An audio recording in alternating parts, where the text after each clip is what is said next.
Welcome to the Cross Commission podcast, where at long last, we've been very busy lately. It is NCAA non-revenue sports most prestigious ceremony, the Crossies. It's a big night. I'm Ryan. I'm Ryan. We got Jake and Safe. I thought about wearing a tie. Safe, you're muted. We talked with FIFA to make sure they did it today when there was no games, so not disturb the whole tournament. Safe, hang on. Safe wore like a button-down shirt last year. It's a bad gimmick that two of the three of us are wearing soccer jerseys. He was. If you watch, we should suit up next year. Safe was swagged out last year. I remember that. I could have rocked my suit. Might need to try that. Yeah, that's a good idea for next year. We should have jackets. Yeah, have them embroidered. World Cup exemption this year. It's like a CC, like interlocking CC. Oh god, yeah, just like Chanel, but just enough so there was no trademark infringement. The seats face each other. Yes. That'd be really good. With lacrosse sticks like cross like that. Oh, exactly. I might have to get on and that. Like a laurel below it. So welcome to the Cross Commission podcast. We'll try to make sure that everyone tuning in is not being subjected to nothing but soccer talk as much as we can, like the last one. Look, when we recorded that, Jake, actually it was 2 episodes ago. I remember you two did one when I was grading readings all night. But that's what happens when Arsenal's losing in the Champions League final. We can't not have interruptions. I'm not apologizing. Which is why we're doing this on a non-World Cup. It's my podcast, dude. Like, I didn't go into anybody's home and put a gun to their head and tell them to listen. But we do appreciate. Listen to my podcast. But we love you all. So it's like one of those. It's like one of those things where it's like, not only was I not wrong, I was actually more right than I thought before. I'm tripling down. What are you talking about?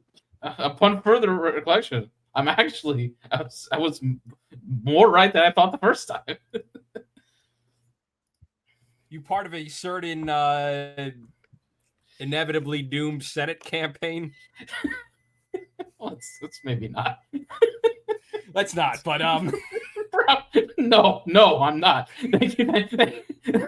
Yeah. Let's get that headline. No, most definitely not. Just can't turn it. You gotta turn it to the. You could have made that joke at any point prior to like the past 3 days.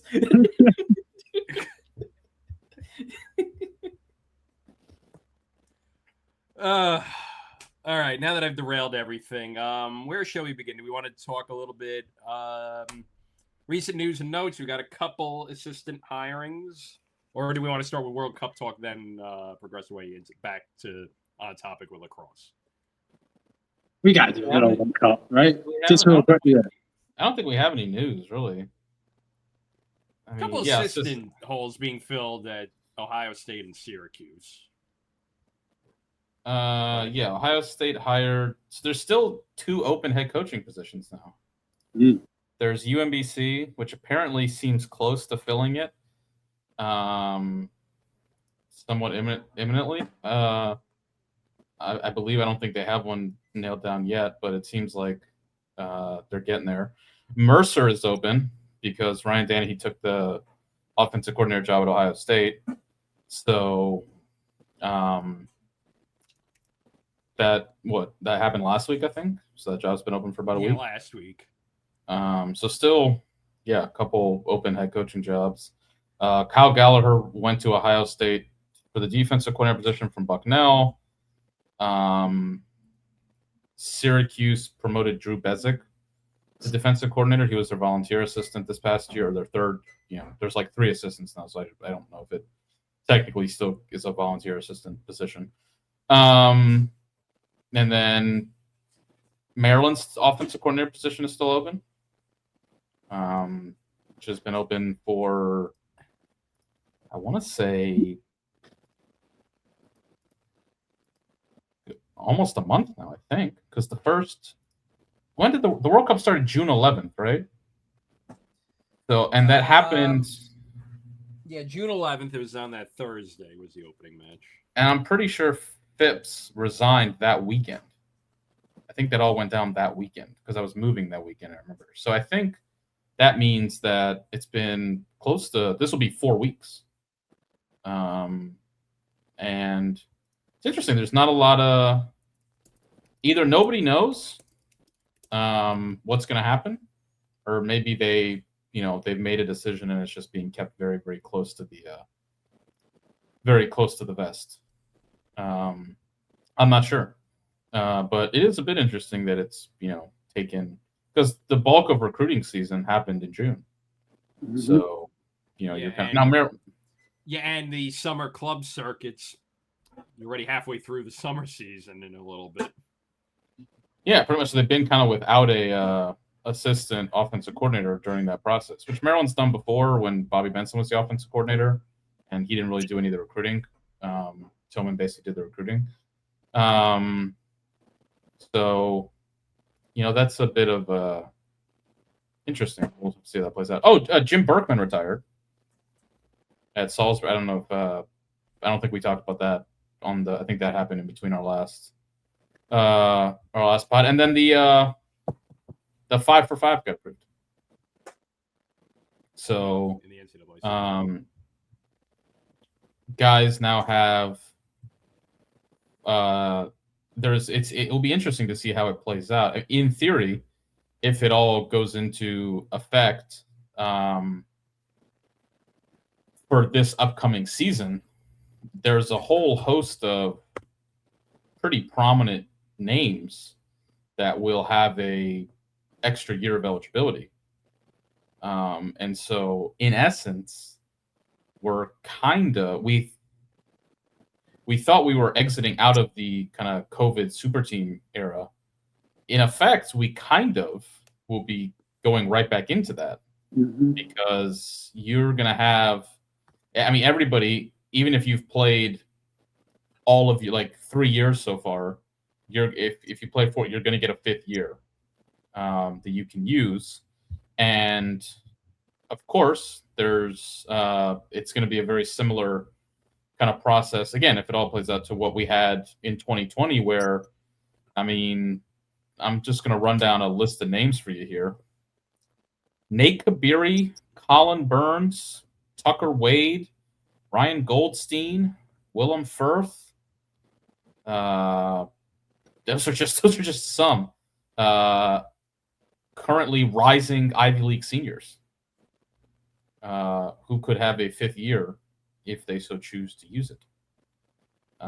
They don't have to, but the way it works now is, you have 5 years to play 5 seasons. Basically eliminates red shirts in effect, and eliminates like medical red shirts and things like that. I think it's a good idea. However, because it kind of gets what was this? I think me and Safe maybe talked about this on the last show, or it was there was something like over 100, like in the hundreds of college basketball players this past year who were like 24 years old or older. So you kind of eliminate, and there were like, at least there were in the like under 100, but like still a not insignificant number who were like over 25.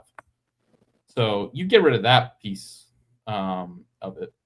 But I think the NCAA has kind of created itself another problem here, in that, but again, this has to do with, do they think this would hold up in court? Do they have any faith whatsoever for themselves to win a lawsuit? The answer is obviously no. No.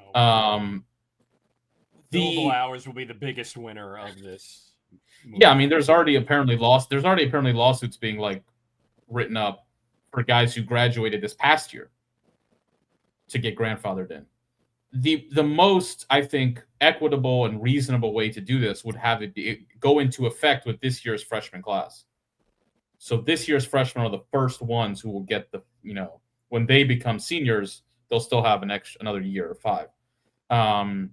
With putting it into effect, I mean, I agree they shouldn't put it into effect for guys who already graduated, but by still including the current crop of seniors, I mean, you kind of have it's not as, I don't think it's as kind of crazy as COVID was, but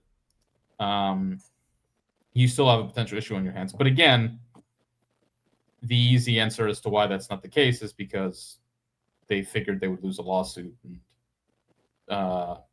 at this point, I mean, it all played out. I mean, the right outcome happened, but once they lost the Sorsby lawsuit, like, I don't think they'll ever go back into court again. I mean, look, that was a joke. I mean, all of that was, preposterous. It was like freaking it was like doctor shopping, but for judges. But, like, the fact still that, once that happened, I feel like the NCAA is just like going to wave the white flag on ever going to court again. So, that's why it's going to include it, and we'll have to see what happens. I mean, it'll be pretty soon, you figure, because guys will probably want to make decisions, in the fall, perhaps, if they choose or want to, take an extra year. So we'll have to wait and see.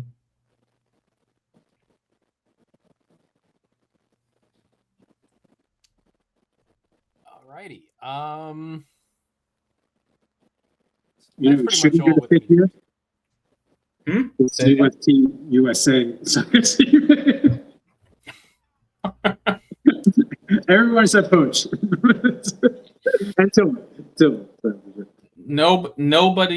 Nothing engenders so much like basically like societal level discourse as people opining about the U.S. men's national team. It's just raw. It's the jungle out there, dude.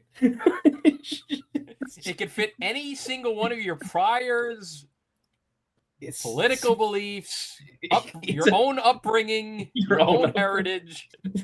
It's just a take apocalypse. It's just, whatever system of youth sports you went through, depending on what generation, it's generational. It is a nuclear apocalypse of takes. It's amazing how it's the 1994 team versus the 2002 team versus the 2010 and 2014 team versus today's crop. You name it, there's another angle for you to go into it. All the fired ex-coaches talking about like that's you got the U.S. women's team chiming in a mile a minute on it. It's like everybody's got an opinion, baby. There were so many fans have had this law.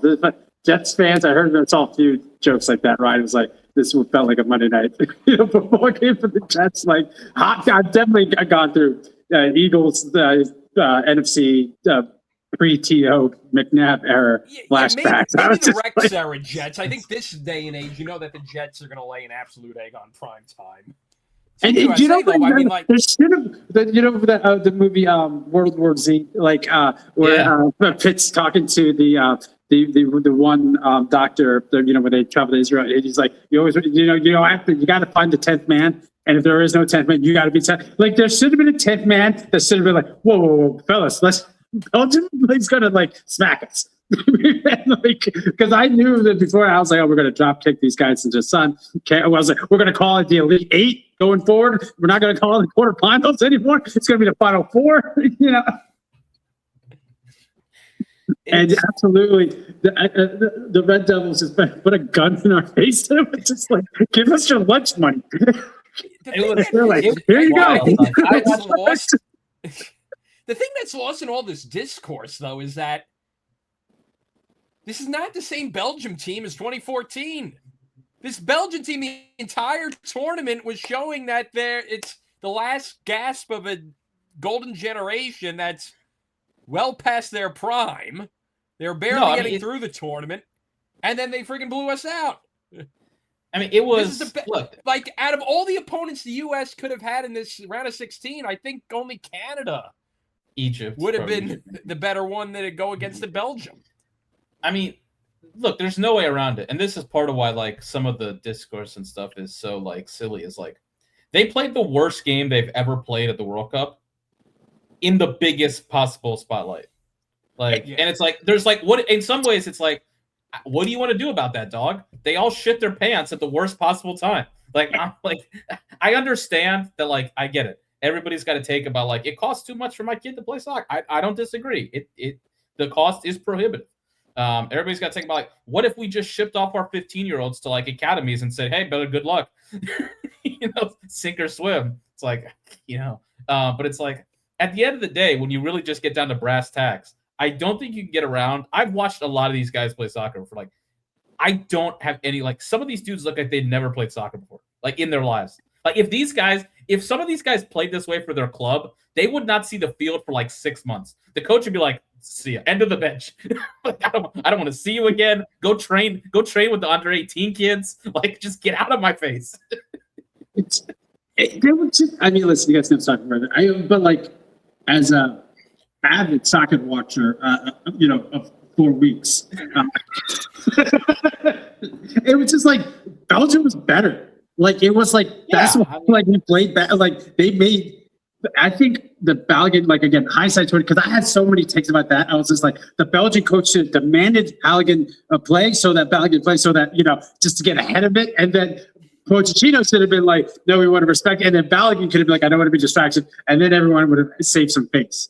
But at the end, like I think it definitely like the TikToks and the Instagram reels of like people, the Belgian people just going nuts. I can imagine that locker room too, just like it probably really did focus, just anger and stuff like that. And you guys are both right. Like I was like, this is a Belgian team that I thought would have made a real run, a couple cycles ago. But they also had like the old man strength. Like anytime I see Lukaku run, I was just like, man, he's just like it just feels like a gravitational pull, like he's pulling all the defenders with him. And it's just like when they came back against Senegal, I was like, damn, they still may be that team. So they got it right. I was shocked. They basically benched all their old guys, and it's like it was like wow, it actually it's like De Bruyne, Lukaku on the bench. It worked out, and they just.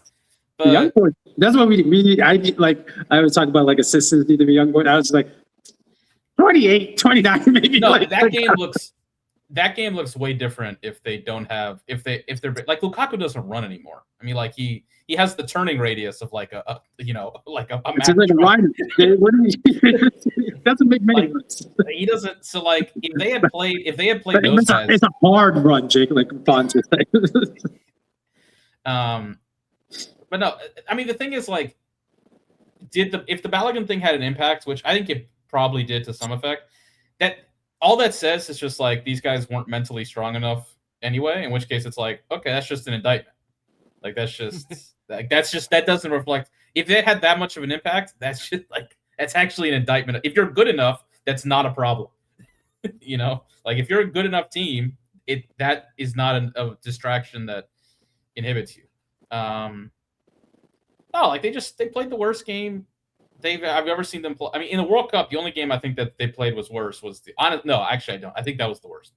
Like the only other one I can think of is in 2006 they lost to the Czech Republic 3-0 in the opening game. I remember that. But that game was like a little unlucky. I mean, they didn't play well, but it was a little like this. I've never seen them. They gave up 4 goals. They haven't given up 4 goals in any World Cup since like 1990. Like, it was a disaster. As a layman, watching Pulisic just like give up the ball a couple times. Pulisic was terrible. That whole left side, Pulisic was terrible. Anthony Robinson, who's been one of the better players in the tournament, like just couldn't. Every time he got the ball, it was like a hand grenade. He's just like dribbling it straight into like 2 guys. It's like I was watching it with a couple buddies, and like from the first minute, we were like, "What's happening? Like, what is happening? Like, what are just like? Why is nobody just like passing the ball? Like, it's like they were just like one touch. They were just like kicking it like it was like a hand grenade. Like someone was like playing hot potato. It's like, what is going on? Like, chill the hell out. And they just They couldn't. And I mean, like, there are 3 goals. I mean, the first one, Des doesn't clear the ball in the box. Easy. That's just an easy, just clear the ball out, get it away. The second one, they have 2 guys over there. Neither of them stop the cross. Just simple stuff. Right after we scored to get back yeah, in. like you have 2 guys over there. Someone just get close to the guy and stop. Like, that's just 101. Old ass Tim Ream just gets dunked on. Like Sean Kemp just, and then the third goal, I mean, again, like the goalie just shits his pants. I mean, he just Reed jumped. The one thing that would have prevented him from blocking the thing, he like skipped and it went like underneath him. I was like, if he just kind of stood there, like it was. He would have. Yeah, it's unfortunate. It's unlucky, but like, yeah, if he had just like I stood get the there, idea like he thought he was going to elevate, but I was like, oh god, that was the goalie just. Remember when half the Premier League's goalies were American? Seriously, this is one thing I don't get. Like, I really don't understand how there are positions where I understand why countries don't produce good players. Like Spain just can't have a good center forward to save, which I get it. Ideologically, they want to just pass the ball around you. If you just want to pass the ball around forever, then you probably aren't going to get a big, center forward up there. It's just not going to happen. I don't understand how we can't have a good goalie. It's like the easiest position to recruit to athletically. Just like we had good goalies for 40 years. Like I just don't understand. That makes no sense to me. But anyhow, as difficult as as crazy as the U.S.'s conversations may seem, may I share with you what the conversation in Brazil is right now? Ooh. So toxic. Are they talking about how Norway puts an emphasis on fun in youth soccer, and that's why they're really good, and not the fact that they got the best player in the Premier League? Wealth to good use. Like, real. Like, the answer to your question. Videos about the Norway way, about how they dominate winter sports, and now they're starting to branch out and non-normal. Again, I think it's the fact that they have the best player in the Premier League, and that's why they're in the quarterfinal.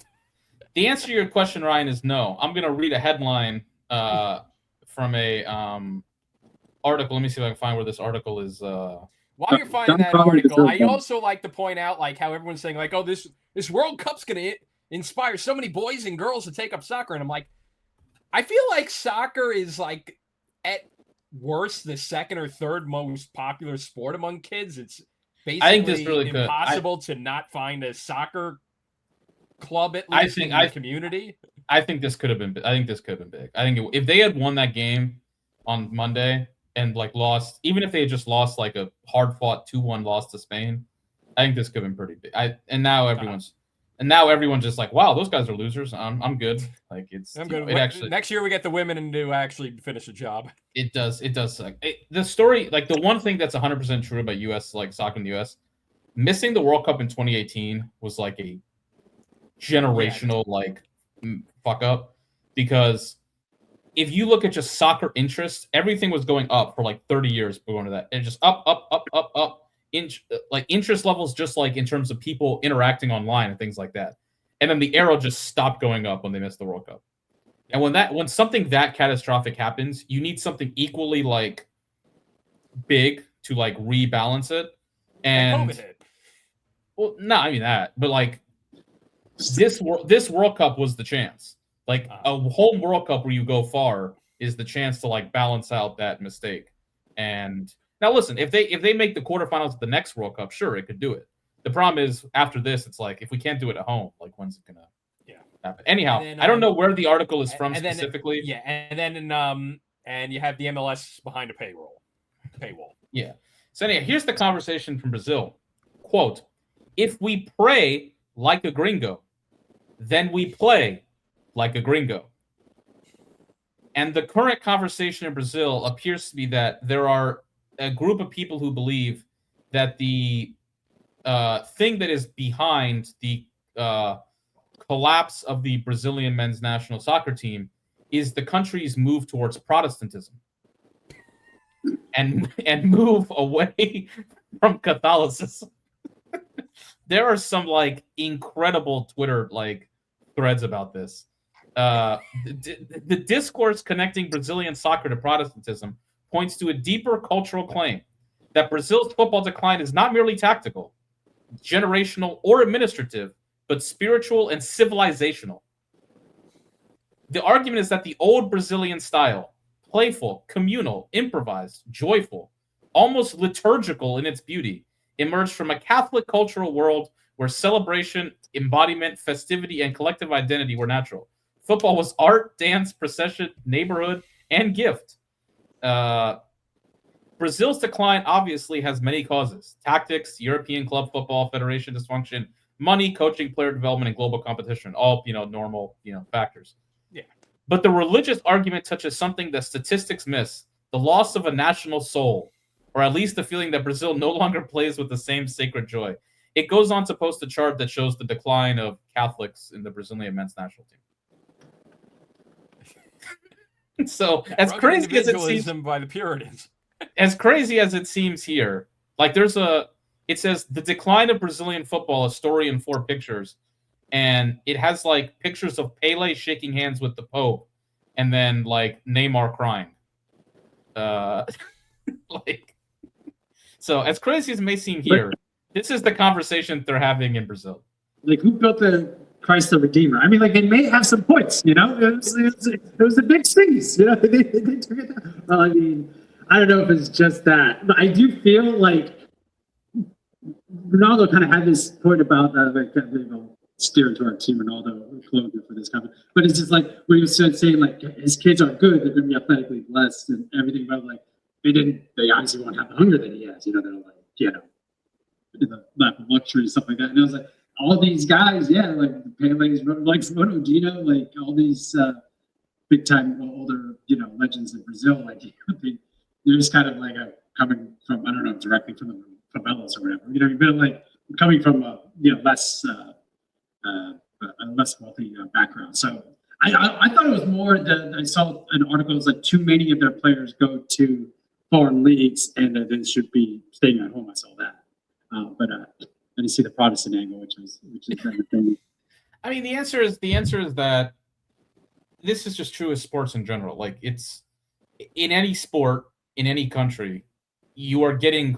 It's just costs more money now to be involved. Like, this is just the case. Like, Thierry Henry made a post about or he said something like, I wouldn't have been, if I was in the US, I wouldn't have been able to play soccer. It's like, probably true. I'm not disputing that. It's also like, if you go and look at the French national team, it's not a lot of guys who have Thierry Henry's background. Like, it's just different now, and that's in France.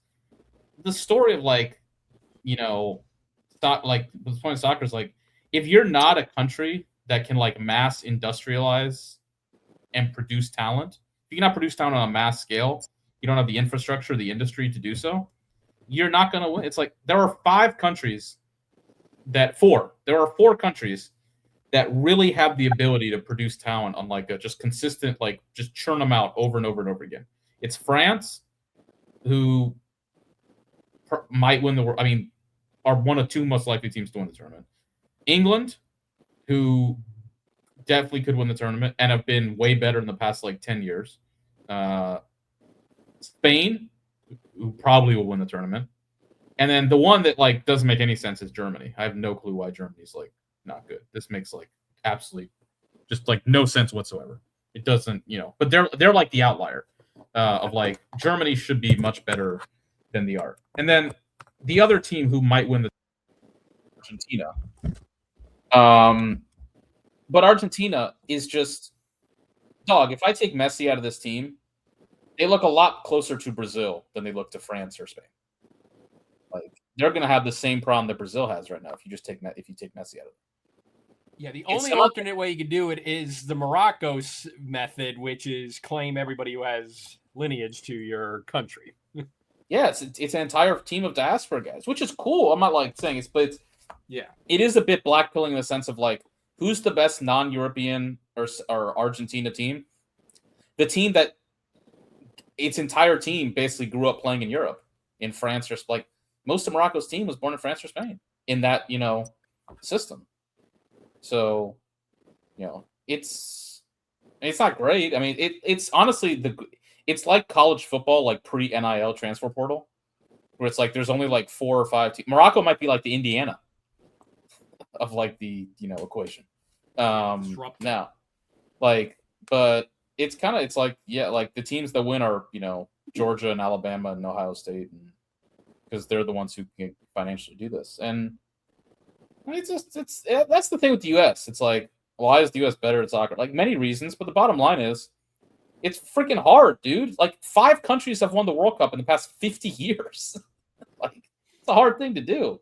And even I saw a stat, only 12 teams have made the quarterfinals multiple times in the past 25 years. 12. 12 countries have made multiple quarterfinals since 2002. 12 out of what? 200? I mean, we're talking like 10% or less. I mean, it's not many. Before we leave the World Cup talk, you know what we haven't mentioned and buried? So Mexico. I mean, it's kind of harder to do that after we lost 4-1. It's a little but it's a little more difficult. The mystique of the Estadio Azteca. I mean, unfortunately, it was like the worst possible outcome. We lost 4-1, and the Azteca thing actually is kind of like, they don't. If that game is played in Miami, England wins like 3-0. But the Azteca thing was legit. Hell of a win for England, though. Kind of go see our talking points in the chat about just get some big dudes. Like sometimes, it really does help to have physically imposing players. The difference between Mexican players and the British players. Jake, for sure. We'll go back to what you were talking about. I wanted to see how much France spent on French Football Federation allocated per year annually. It was like 93 million euros. And it was like US spent like 293. It's like they're getting more bang for their buck and a smaller, the size of the population of the United States. Like it almost feels like kind of like Germany, because Germany did not only just won, they were just like in the finals. Like there was like 4 they won, but like another 4 where they lost in the finals. And, they're there. I mean, France has become the same thing now. This is them just kind of shit in the bed the last 3 cycles has kind of definitely been the anomaly. It's bizarre. France is actually whatever France is doing. I mean, the answer of what they're doing is that they are like the second biggest country in Western Europe, and they're second biggest country in Western Europe with a hugely industrialized sporting infrastructure. That's it. France is the U.S. of Western Europe. They're a top 3 soccer team in the world. They're a top 4 or 5 rugby team in the world, and they have the deepest rugby. I'm not saying they have the best 11 or 15, whatever it is in rugby, but they have the deepest pool of players to pick from compared to all these other countries. They're really good at basketball. They've won the volleyball gold medal 2 years in a row in the Olympics. They're good at every sport that they really put something into. Yeah, kind of like the United States. Every sport at the Paris Olympics, they were the threat to medal. And so the U.S. is, if obviously American football, but the U.S. is the best basketball country. They're a top 2 or 3 baseball country. They won the gold medal in men's and women's hockey. Soccer is just I tweeted this out. That's kind of the thing that goes with soccer is so expensive for kids to play. Well, that hasn't stopped the development of hockey's got the biggest financial barrier to get into, and we just swept the gold medals in it. Here's the thing. So it's so is it? The cost of entry to play soccer is too high. However, we also live in the United States. It was Mike Goodman, I think, who posted this on social media somewhere. He's like the editor of CBS Sports' soccer coverage. He's like, the decision was made a while ago with the cost of soccer in the United States to go one of 2 ways. Either you could make it more cheap, or you could stick on the path of that it would be prohibitively expensive, and you kind of see what happens. And the answer is they did the latter, and it worked. Do you know why? Because a lot of people with money started putting their kids into soccer. That's the answer. It's there are a lot of people with money in the United States of America. There are a lot of families with money in the United States of America to have put up the money for soccer. It's as Ryan said, the number of people who participate in soccer has continually gone up in spite of the cost. Why? Because there are people willing to pay the money. Now, that's not me saying that we shouldn't do things to make it less expensive. because I agree with that. But it's more like, and this gets another point. It's like, does anybody really want, like, if you actually really consider what doing the European club academy model means, nobody in the United States would support that. I mean, I don't mean nobody, but like, if you actually sat parents down and were like, all right, here's how it works right now. You pay a crap ton of money to put your kid through soccer, and they have one of two options. Eventually, at a certain point, if they're good enough, they at 16 or 15, 16, 17, they can send them off to Europe and they can become a professional. Or if they're not, they can, go to college and get a scholarship, and which is an increasingly small number of, like, college soccer is predominantly like foreign-based players at this point in time. But they can go to college and get a scholarship, whatever. Or path 3, or like obviously there's the path of like they don't go through, like, after high school's over. You can do the college soccer path. You get a scholarship, you play college soccer, and then you maybe you go to MLS or maybe you move on. Or you can go into like an MLS academy. Or guess what they'll do in the MLS academy? You still get to do high school and you get your schooling while concurrently you're training in an MLS academy. All of these paths satisfy the people involved because they pay the money for the soccer, and they're probably going to get a scholarship of some kind to college if in the worst case, or they play maybe D2, D3, whatever it might be, or maybe they go to MLS, or in the crazy scenario where they make it, they like awesome. Some club like Pulisic, some club in Europe picks them up at 16 years old. The alternative, the way it works in Europe is, all right, hey, you're 13 years old. Do you know what you're going to do now? You're going to live at this academy and you're going to play soccer all the time. Okay, what happens if my kid washes out and he's not good enough? Tough shit. Like, my kid's 19 years old and he never made it to Barcelona or Chelsea or Manchester United. Go get a job, dog. Like, it is, we think like it's ruthless here. That's the most cutthroat, ruthless thing is. Lionel Messi left his home at like 12 to go to like Barcelona. It's like, what happened? Like, obviously, yeah, he turned into the greatest player ever. Do you know what would happen if he didn't?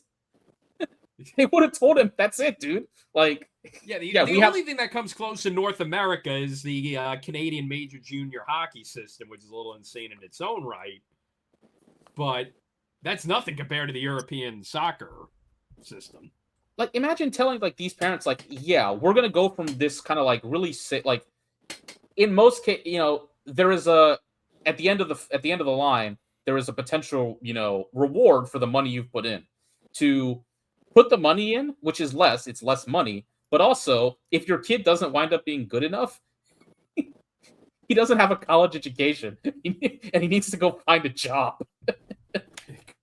Like, nobody's gonna say yes to that, dude. And that's not to say that the US can't like find its own path, like do its own sort of thing to like in between those two options. But like, just be like, why don't we do it like they do in Europe? Because nobody would say yes to that. I feel like we could model the German teams though, right? Like, we don't need a Messi. We need like 11 dudes in the 95th percentile. Of course, yeah. And we got like the volleyball players. Like, I want them going for headers. I like, let's go to the UCLA volleyball team. Like, I need two of you guys to just be up front and just knock the ball in with their head. Like, the answer is that there's just never, unless more kids start playing soccer, you're just not going to increase the pool. Like, the pool has to grow. What That's if it. LeBron James played soccer? But I mean, like, there's 1,400 college soccer teams. They're Like, not good. They're not. If you're on college, if you get to the point where you're playing college soccer, you're going to be working at working at TD Ameritrade in 5 years. Like some of them get to MLS. It was a big deal. Yeah, it was a big deal that Syracuse got 2 players in the World Cup because that's a very rare thing for college programs. If you are not like if you are not in a European team or an MLS team by the time you're 17, 18 years, you're done. That's just it. It's just Lamine Yamal is one of the 5 best players in the world, and he's 18. It's like Messi debuted for Barcelona. He was like 16 or 17. Mbappe was like the best player at the World Cup. He was 18 years old. Now those are like extreme, but my point is still like, again, college soccer at this point really is mostly just like, foreign kids trying to get like an education. It's foreign, trying to come and get an education. It's like, I wasn't good enough to go to Europe or to go to like it's like a Brazilian kid who wasn't good enough to make it. It's like, well, hey, why don't I just go to I can come to the US and like get a full ride. It's like that's kind of what college soccer has basically turned into at this point. It's like it's just a different pathway, and you get to play soccer for 4 years. Maybe you go to MLS and you can turn out a career for college soccer used to be much when the US was worse. More national team players played in college. The team has gotten better the less kids that have played in college. It's just not a I think the last big U.S. men's national team player to play in college was like what, Jordan Morris? Yeah, if that. I think so. I mean, Maryland had a lot of them. Maryland used to put a bunch of kids into the men's national team, and now they just like don't because that's just like not a. It's been a while since like college soccer. The last like 10 years has really like unhooked itself from the the system. It's just not a. It's just not a system. It's a great opportunity for guys. Fun. Yeah, and it's fun to watch. I mean, we always say every November, December, it's like the people's NCAA tournament. You get such a wide variety of schools that could contend for a national title in any given year. It's a fun as hell tournament, but it's just a different ecosystem. I mean, Ryan, you mentioned Syracuse. I'm just going through their team here. Yeah, like Atlanta United Academy, Toronto FC Academy, Naperville, Illinois, Dusseldorf, Germany, Ivan Irini Bembazi. Doesn't have his. He's a freshman. Like Cukes has a pipeline to Canada. They got a couple European guys. Here we go. Bright, New Tornutsi, Accra, Ghana, Liberia, Costa Rica, Canada, Wiesbaden, Germany, Awutu Breku, Ghana, Bad Hersfeld, Germany, Maputo, Mozambique, Southampton, Bermuda, Toronto, Ontario, Oakville, Ontario. There are more kids outside the United States on the Syracuse men's soccer team than there are guys inside the United States. It's just a completely different world. But again, for a lot of parents, it's like, if you can put all this in and your kid eventually, your kid doesn't turn pro, but he gets to play college soccer for 4 years and gets a degree, that's a win. Like it's the same conversation we have with lacrosse all the time. Like that's a total win. They'll take that. The World Cup has been awesome, by the way. Like, I mean, the US thing like kind of killed the vibes a bit, but it's been the best World Cup I've ever, like I've seen. I mean, as far as on the field, I know off the field, listen, off the field, unfortunately, it's the World Cup. Like, there are stuff off the field in every World Cup that is, obviously there's some unique elements with it being the US this go around that have made it, unfortunate. I'm in Iran, I root for Iran. Like, the stuff with Iran sucked. Sucked off the field. On the field, I mean, I watched that Algeria, Austria game, and I was like, what if I started considering conspiracy theories? Like on the field, the games have been as good as any World Cup I've seen. I mean, they're averaging like 3 goals a game per match, which is it's like 2018 Russia without the overhang. Well, I mean, the overhang's there, but even Russia, like the tournament kind of petered out eventually. I mean, this tournament's been like you go like if you have like one game that's like not good, and you're like, oh, okay, and then the next game is awesome. Like, if one game's not good, just wait like 3 hours. The next one's gonna be, great.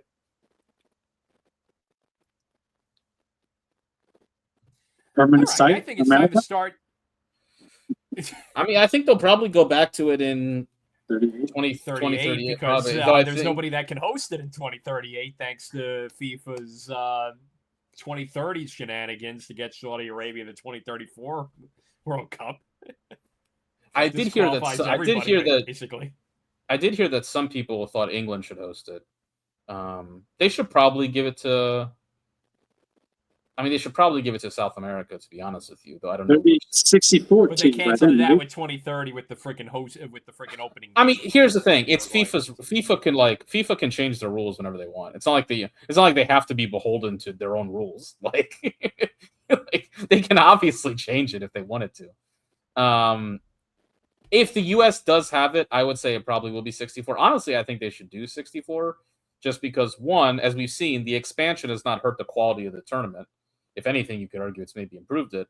And secondly, third place teams getting through is just weird. It doesn't work. The Iran thing is basically avoided, where you have Algeria and Austria basically just being like, we scored. How about you come score now? We just scored. All right, come on, guys. Like, it avoids the weirdness of like potentially manipulated results.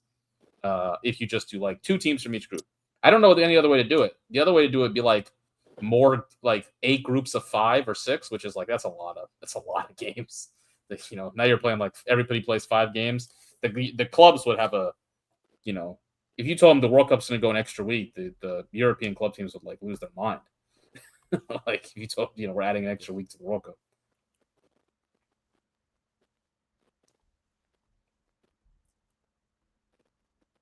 Alrighty, so that's enough soccer. It's time for the world's most prestigious award ceremony. It's time for the Crossies. I'm just going to make a time code for everybody to know that we start the Crossies at 46 minutes. There you go. Everybody wins. Listen, right, so the Crossies.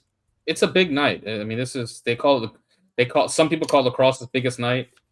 Some people call it the they call the Tewaaraton the Heisman of lacrosse. Some people call this the Oscars of lacrosse, if you will.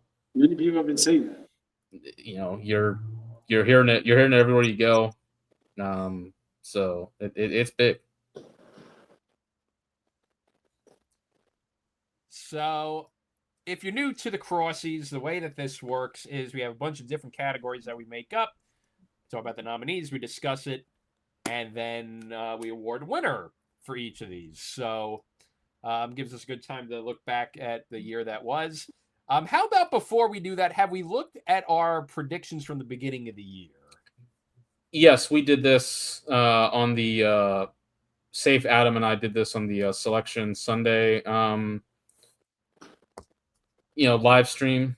I think in the interest of maybe shame and like me personally, the interest of like myself personally, maybe we don't need to do that. Here's if you want to TLDR, not great. Like myself personally, not great.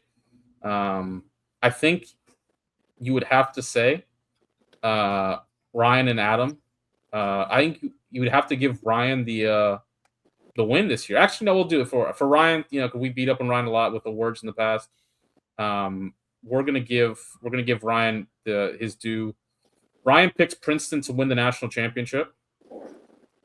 He was one of two along with Adam. His final 4 was Princeton, Maryland, Richmond, and Syracuse. So we got 2 out of 4. Chris and Adam got 3 out of 4 because they also picked UNC. UNC didn't make it. So they got UNC didn't make the final 4. Yeah, UNC didn't make it. Yeah, so then the 2 out of 4 was the most that any of us got. Ryan picked Nate Kabiri to win the Tewaaraton. Some would say Nate Kabiri maybe should have been the Tewaaraton Award winner. He had Dan Shamati Coach of the Year. He is a finalist for our Coach of the Year award. His freshman of the year was Gary Merrill of North Carolina. Had a good season. Played a lot on their second midfield line. And his dark horse was Albany. So just a strong, consistent showing there from Ryan out of his 5. I did have my dark horse. We'll give Safe credit for his dark horse. Denver. It wasn't Notre Dame. I thought it was Notre Dame. Never mind. Denver, but under protest because I wasn't allowed to speak my truth. But Sorry. Free speech is restricted here in terms of predictions. It's like the Constitution. But do I have? It's one of my students, Mr. Zard. Do I have free speech in school? Kinda. But there's like the Mbappe meme of like, but I can't guarantee freedom after the speech. I'll just shout out myself. I had Yale as my dark horse and Brendan Millen as my freshman of the year. I won't mention anything else that I predicted. I don't know what happened there. What were some other good predictions? Adam had Rowan Nuri as his freshman of the year. He did get hurt, unfortunately. Safe pick Joey Spalina to win the Tewaaraton. Good, fair pick. So did Chris. Adam had Matt Madeline as Coach of the Year. Probably will wind up the winner. So, but all things considered, it was not our finest. They still haven't announced the Coach of the Year award. The USI. They don't announce. Right? They don't announce it until the end of the year. It's in December. I guess they do it at their Christmas party. Yeah, something like that. Yeah, you get invited to their nice holiday party. Accept the award, get a nice meal. All right, so Jake, you got the first category. All right, let's do it. The 2017 Towson Tigers Award for most. Do we feel good about? Did we look over these? Did everybody feel good? No, good. Okay. Yeah. Just in case you mentioned, we'll see if. All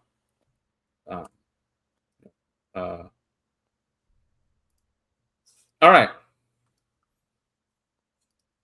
The 2017 Towson Tigers Award for most overachieving team, given to the team that most outperformed expectations, their ceiling, most hit their ceiling, yada, yada. Our nominees are as follows. The Notre Dame Fighting Irish, the Duke Blue Devils, Safe's Johns Hopkins Blue Jays, and the Yale Bulldogs. Ooh. I think we got to give it to the Blue Devils. I was thinking Yale. Yeah, because I feel. Yeah, this is a tough one because I feel like Notre we did do a Dame ton of death on Duke. found a higher ceiling. We did. Overcoming death. No, for sure. So here's a good way of thinking about it. Look at our preseason top 20 and then compare it maybe to the last top 20, like the IL final poll. In our preseason top 20, we had Notre Dame ranked 8th. They finished 2nd, a +6. So we had Notre Dame as a quarterfinal team. They wound up going to the national championship game. Duke was ranked 11th. They finished, I guess you could say, basically they finished 4th. If you wanted to rank them a little lower, I think that might have been fair, but on the balance of the season. But Duke finished 4th. That's a +7. We had them as a tournament team at start of the year. They went to the Final Four. Hopkins was ranked 15th and finished the year ranked 8th, so a +7 as well. They were ranked as a outside the NCAA tournament team to being a quarterfinal. Yale did not make our preseason top 20. Only one person had Yale ranked in the top 20. Moi, I had them ranked number 20. And they wound up making the NCAA tournament, almost beat Cuse, or at least almost took that game to overtime at least. I don't know. I think the thing with Duke is it's the arc of the season, but it's I think we all kind of said at the start of the year, it's possible for Duke to make the Final Four. They have the talent to do so. If you compare where Duke was in in whatever it was, April, 15th or whatever, when we pronounced them dead, then yeah. But I think to me, listen, to me, Yale is the most going from a team that no one really figured was going to make the NCAA tournament to getting in. I think is a pretty, and also a team full of freshmen, super young team. Doing what they did. If you look at IL's preseason top 20, Yale was ranked 22nd in terms of Colgate and Denver both had more top 20 votes than Yale did. They were 22nd. So I think at least from where they started to where they finished, I think Yale had to bridge the biggest gap. Yeah, I wouldn't disagree with that. I think too in the Ivy League pecking order, you had Harvard ahead of them and had to jump over them as well. Yeah, I would not be against giving it to you. Yeah, I think this one's a good one because I think you can make a case for all four. But I'm not against giving it to Yale. The only thing I will give Duke, even in the beginning, we were kind of when the schedule came out that it left them exposed and was Cuse kind of had the returning team, the potential Final Four run. North Carolina, for all faults, was still predicted to be one of the better teams in ACC. yeah, I kind of champion Notre Dame, but like they were still like Duke. I think was definitely still mid tier, and we were like even saying like, oh, they lose to UVA, they don't make the ACC tournament. You know, they were kind of talking like the bottom tier of ACC, still a top team. I guess you can. Well, I think it's also the tournament run is 100% like, look, we didn't expect, we have to give it to them. Over the arc of the season, though, would you say that, like, by Selection Sunday, was Duke much better than you thought they would have been? By Selection Sunday, no, I felt like it just everything fell kind of in the right place, and that they weren't going to make the tournament. Like up until I mean, compared to where they started, like, I think you thought preseason they were going to miss the tournament. Yeah, I was like, or it gave them more of a chance to miss the tournament than they needed to. You know, by like removing a lot of the games that would have given them a better. So to me, I don't want to downplay the Final Four run. I mean, look, that's the goal at the end of the day. We always say make the Final Four. But if to me, it's like if you go from preseason, like, you know, like Yale went from preseason not being in the top 20 to being in the tournament. Duke went from preseason might not make the tournament to last team in, or maybe they were the second last team. You know, I don't really know how the committee wound up deciding that. I think they definitely look. They're a nominee for a reason. I think they definitely, you know, the Final Four run is big. I didn't expect that. None of us, I think, on the show expected that.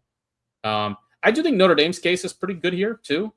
I think losing what they did, losing their entire starting attack, and being able to, and it like obviously, yes, they got detonated by Princeton on Memorial Day. Anybody would have been detonated. I mean, Princeton that first half just was playing lacrosse from a different, you know, planet. But it was like Notre Dame prior to that, I mean, had just run through the tournament. You know, the Hopkins first half was close, and then Hopkins obviously had some injury, kind of just fell. But they broke race in the second half, dominated Cuse in the semifinal. And Notre Dame was great all season. I mean, they were, you know, number one for long stretches. Yeah, they beat 3 different number one teams during the season as well. And I mean, safe your boys. I mean, I think, you know, not a lot of people had them as a tournament team, and they were easily could have got a home game. Kind of missed out there, and then going on the road to beat Cornell. I think that was a really good season as well. I mean, they were better than I thought. I thought they were going to make the tournament probably, but they were even better than I thought they would have been. Yeah. You know, I mean, getting to the quarterfinals, I think was definitely, and beating Cornell was definitely higher than I thought. Absolutely, especially for Milliman coming back home. I'm cool with doing, like I think especially given where I don't say falling, that's a bit dramatic, but like from peak Yale, you know, peak Shea, like to where they kind of have been the last few years, there was a lot of questions, especially about the defense. But defensively, much improved. Like really gave Princeton a scare in the regular season. Kind of had him for a minute in the tournament game and did enough to get in. So you know, I don't know if a return to form for Shea, but yeah, with such a young squad, like definitely in the right trajectory. So yeah. Shout out to Bulldogs. I mean, I've seen some people like super high on them for next year, talking like Final Four potentially. I don't know if I feel that, but I mean they got to be top 10 for sure, right? Yeah, start next year. I think you got to put them in that mix. So it's definitely nice, a strong bounce back. All right, next we got a crowded category for this one. The 2022 this might be Duke. I'm not going to comment on this because I made myself clear. I've recused myself from conversations regarding the favorite and the prohibitive favorite to win this award. This might wind up being a renaming, as much as it pains me to. I think next year we're gonna have to rename this category. Yeah. So the most underachieving team. This is a crowded category because there's a lot of teams that underachieve. But I think there's a clear favorite with this. We have the Maryland Terrapins, the Ohio State Buckeyes, the Towson Tigers, the BU Terriers, the Georgetown Hoyas. Yes, despite making the quarterfinals, we'll explain why when we're going over this. And the Harvard Crimson. Let's work our way from the bottom of the list and go up first. So the Harvard Crimson. Ryan, you got to mention the tweet. The Harvard put out. So yeah, Harvard tweeted this evening, and we'll explain why. It's like, wait a second. So Harvard posted this evening on Twitter Let me see if I can. I got it. If you just go ahead, I got it. Yeah, I got it. All right, here we go. So Harvard posts a historic start, the best start of the Harvard lacrosse season since the 1961 season. Hand clap, with a graphic here. Hot start, 8-0, the best start for Harvard lacrosse in the NCAA era, and the best start since the 1961 season. We've even got check marks over Providence, Colgate, Syracuse, Marquette, Michigan, Penn, Dartmouth, and BU. The issue with this is, and then what happened? Well, what happened was that Harvard ended up finishing the year 9-5 after starting 8-0. They missed the NCAA tournament. Yeah, that's a tough post, tough beat. I think if you go from like where they were at the start of the year to where they finished, it wasn't a huge underachievement in the sense of like, I didn't think Harvard was going to make the tournament. But then they started 8-0 and literally Harvard, after starting 8-0, lost to Carolina by 10. Then they beat Brown by 2. They lost to Yale by 6. Lost to Princeton by a goal. That was a pretty crazy game. And they gave that game away by like throwing the ball away they got the stop at 14-14 and then failed to clear, and Princeton went down and won the game. They then lost to Cornell by 2, and they lost to Cornell again, the Ivy League semifinals, by 9 goals in a game that was at no point whatsoever ever competitive. It was just over instantly. It was like the U.S. It was like the U.S. game on Monday. It was like, oh, this is bad and getting worse. So that's Harvard. We'll stick. To finish the point here, if Harvard wins any one of those 5 losses, they are in the NCAA tournament. They literally had to beat somebody other than Brown. Beat Cornell once, you're in. Beat Princeton, you're in. Don't lose to Yale by 6 goals, you're in. They literally needed to win one of those games after they went 1-5 to finish the year, and they couldn't do any of that. Across the Charles River, actually on the same side of the Charles River and down a little bit, because Harvard's lacrosse stadium is on the Boston side of the Charles River, not the Cambridge side. The BU Terriers, I feel like were, very jagged season and then kind of fell apart there once Patriot League play hit. They ended the season with losses in 4 out of their last 7, including the loss to Lehigh that opened in the Patriot League quarterfinals that opened the floodgates to Duke making the NCAA tournament. The perfect storm scenario, that's the first trigger that caused that whole sequence of events to go into motion. I just think 8-6, we always mention they're usually like a good bet for double-digit wins. Also a good bet to be in the top 20 by the end of the year. They wound up being like well outside the top 20 by the end of the season. And I just feel like the Patriot League was really open this year. And at the start of the year, they felt like a good bet in the Patriot League that was wide open to kind of come through that mix. And it started with the Cuse game in week 1 where they just, listen, the Dome is a tough place to play. It's a tough place to start your season. Really didn't put up much of a fight against Cuse. Lost to Yale by 5 in week 3. But then, yeah, Ryan, you mentioned like at the BU beat Navy, Lehigh, and Army in their first 3 weeks in Patriot League play. They were 3-0 in Patriot League play. They were 5-2. They were right in the mix. And then lost to Colgate by 2, got detonated by Loyola, and wound up falling into the quarterfinal, glut of teams, and lost to a Lehigh team that was, just kind of okay.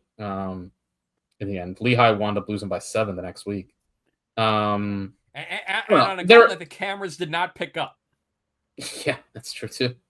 I don't know. They're probably a stretch to put here. It's not like a crazy compared to some of these other teams, but I don't know. I just feel like them and Towson, I feel like, are the teams where it's like, I feel like you should have won your league. I feel like you were the best team in your league, and you should have been. I mean, the Towson thing is like, comes down to literally one game. Like, Towson They was were 11-4, but it was losing that CAA championship to Stony Brook. Yeah, I just with don't home field think advantage. Home field advantage, and they were behind in that game from the jump. Stony Brook just got on top of them, and Yeah. was and all I think over with them. Towson too. I mean, from the Virginia game, they had not lost prior to the CAA tournament. From the Virginia game onward. And I mean, here's my thing with Towson. You lost by 2 to JH to Hop. You lost by 1 to St. Joe's. 2 really winnable games. I mean, like, you flip some of these results, and I think Towson could have been where kind of Richmond was. And it's hard. Again, they're not going to be the winner of this award. They didn't really underachieve that, but it's like, I don't know. This, for me, Towson's like, this was the big year. Mikey Weishauer's senior year.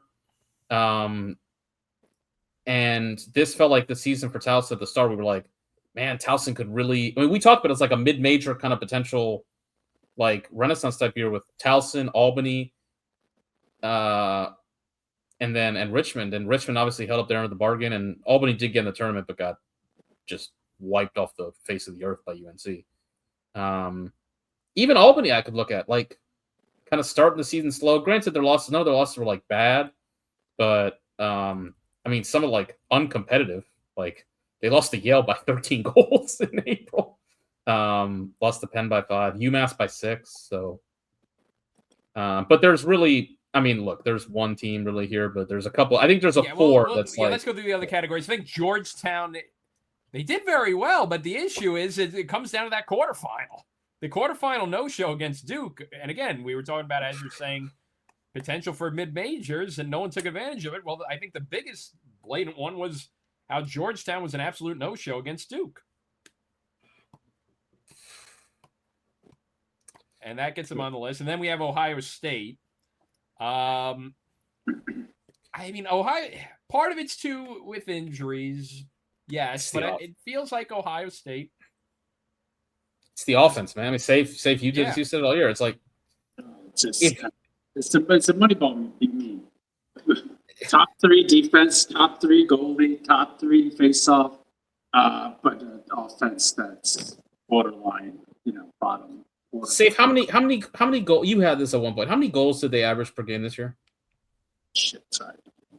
No, it's fine. I mean, we always talk about an offensive efficiency, but I feel like in this case, the raw goals per game actually does tell like a good story. Let me see if I have traditional.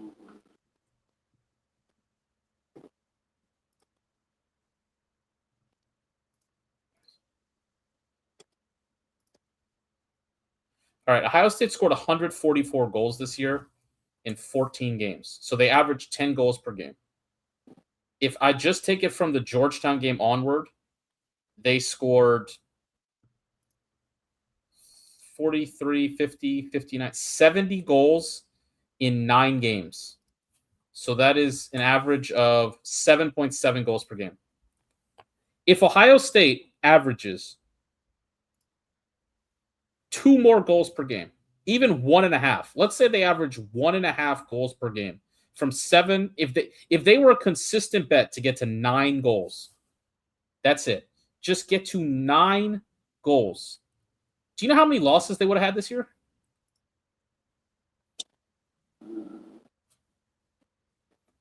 Well, one would have been tied with the Notre Dame, like 9-9. Yeah, 9-9. So Maryland, they would have beat them. Yep. So 10 Oh, Michigan. The Michigan one too. They lost 11-8. So they would have had 2 losses with a overtime game against Notre Dame. I mean, Penn State. This team could have been in the Final Four. Dude, and it's just like the Detroit and Cleveland State, 36 of those 100, which was 100. Like that's just like 10 below double digits. Maybe close to 8 goals per game. It was like just frustrating, just because like it was a Final Four level defense, and like I saw it in person at the Georgetown game. Like they were, tough, physical. Like it did feel like if you weren't going to do it offensively, and it was just kind of like grinding gears, like just trying to figure out where you could, either transition or just try to get it up faster so that you're doing less of the thing that you're bad at, which is like 60-second offense. Like it's just not working. But yeah, like I think they actually really embrace the essence of this award because Maryland maybe this is just backfilling to make us look better. Jake, yeah, maybe just the Terps just weren't as good as we thought they were. Like I think like sure, yeah. felt like there's some 2022 vibes. I was like with the transfer stuff, and just like especially I felt to obviously replace Big Mac at goal, but it's just like maybe if you kind of switched it a little, like it felt like I don't want to say poor man's version of 2022, but like a replacement level almost, or slightly below that, and it just wasn't there. I guess that maybe could be underachieving. A lot of close games that like they almost close to the safe doctrine about like Penn State when like Matt got hurt and they lost a ton of like really close games. I was just like, next year kind of flip those around, maybe a miracle run. It's like maybe not making the tournament and all that stuff and so many close losses. Maryland bounces back, but it did really feel like injuries too was finally kind of got caught up with the injury bug. Like then we felt like kind of a snake bit season. Again, underachieving. We made rebrand this, but I was like Ohio State for me really felt like this is like everything was really great, and so many levels. Just like one thing that just kind of needed to just be a little bit marginally better. I think that's what your point is. Just we don't need you don't need Princeton offense. With the 10 goals, like really reliable 10 goals at the second half of the season when you're not playing Cleveland State and Detroit, like you're a real contender. My thing with both Ohio State and Maryland, but across both of them, these the face-off success is the big thing to me. It's like if you have a great face-off guy and a great defense, you should take more risks. You have a built-in safety net. Your defense is really good, and your face-off play is also great. So you can basically feel like the chance of a team putting up a run against you is very unlikely. The number of games those teams played this year, including the one against each other, where 20 minutes would go by and nobody would score, or like 1 or 2 goals would be scored. It's like, why are you playing this way when it's like we see proof right here that nothing is happening? So like, why are you willfully allowing this to happen? Like, and it was true of Ohio State. It was true of Maryland, certainly to a huge degree. Ohio State offensively, look, they finished 47th in adjusted offensive efficiency, which is just absurd. Maryland was 23. Like, listen, I've said, I've said everything I need to say about Maryland 2026. It was a failure. It's just, there's no other way to put it. I think Safe's point is fair. Were they as good as we thought they were? No. Does that mean that this still should have happened? Also, no. There's just no scenario where you play that schedule and you play the number of 1-goal games that they did. It's like they needed 1 goal somewhere to be in Duke's position, where maybe they go to the Final Four. 1 goal somewhere, and you can't get it across 6 games of your season, whatever it might be. Like, again, did we go too far maybe in our – personally, I think on the balance of evidence we had at the time, no. But nonetheless, even if we grant that, it still didn't have to be this. I feel like George Tenet. We went off the information of that. The Georgetown one is but hard that's to the thing. Like, this is a team. Like, even if they didn't meet the preseason number 1 expectations, with the roster that they had, to miss the NCAA tournament is just one of the biggest shocks I feel like we've seen in lacrosse in a long while. Yeah, 100%. There's nothing else to be said. I mean, it's Maryland fans have never felt quite like this. Like, I mean, the Maryland fan psyche is like very fragile right now. Because it's one of those seasons that was so bad it makes you like reconsider the entire state of the program. Where you're just like, I don't know how I feel. Like, this offensive coordinator hire, whenever they make it, like, we'll see. Can go in a lot. There's hires they can make where I'm like, okay, I like this. I think we can get back on track. There's also hires they can make where I can be like, we have problems. Like, I am terrified. Like, nothing's gonna change. So like, yeah, I think they're the easy. They're the winner here. I think it has to be. I mean, it's similar to Duke. Duke went into that season with not as many expectations as Maryland had, but Duke was top 5 and they missed they're the platonic ideal of the award. All right. Man, we do not have a lot of nominees for this category, which disappoints me. I liked quite a bit of this season. I think there were some really good storylines. Unfortunately, we were kind of lacking in great games, I feel like. And we've got 4 nominees here. Safe, if you can think of any, Ryan, if you can think of any. I was going to say Hopkins, Virginia. Oh, that's a good one. Yeah, that's a good one. There you go. Maybe Hopkins, Cornell, too. Oh, yeah. Yeah, I was going to say from a Hopkins perspective, Hopkins Cornell could be.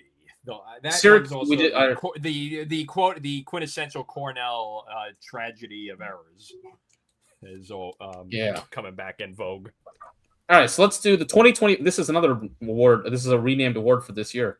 The 2025 Syracuse vs. Princeton quarterfinal award for best game of the season. We have as follows: Richmond versus Duke in the first round of the NCAA tournament.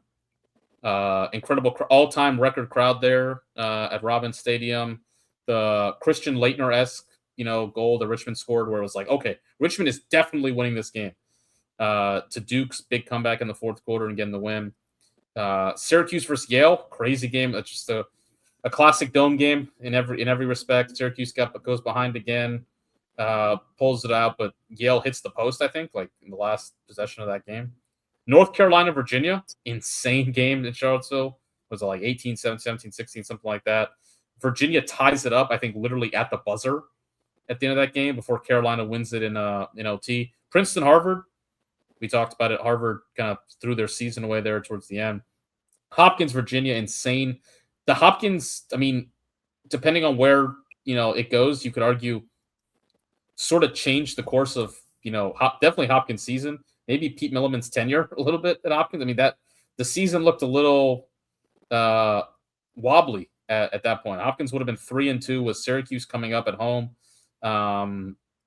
They've been blown out by UNC. They were looking like they were on the verge of getting blown out by Virginia, and they go with a huge fourth quarter comeback in that game. They outscored Virginia 6-1 in the fourth quarter, won 14-13. Hopkins Cornell in the first round. I thought probably the best, just most well-played game until it just turned into a, kind of calamity of errors towards the end. But physical game, back and forth, and then the crazy kind of overtime sequence there. Probably will, for Hopkins fans, will go down as the Luke Martin game. He was tremendous in that game. So now I'm looking at, there were some better games, but it did feel a little light for long. I mean, if we're looking at this year, 3 of these games are NCAA tournament games, and only one of these games happened before mid-April. For a long stretch there during the season, we just kind of lacked really kind of great games. Maybe the weather played a part in that, obviously. With this heat wave we've had here the past couple of weeks, it is easy to forget that we, almost missed 2 weeks of the season because of a massive snowstorm. So, but there you go. Those are our nominees for Game of the Year. What do we think, fellas? Ryan, you can change the banner, by the way, as well.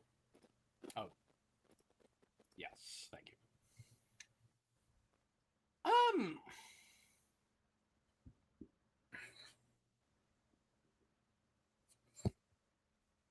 I think Virginia Maryland could have also counted, except that it kind of was the weird role reversal. All said and done with that. Well, we'll get to that one in a little bit.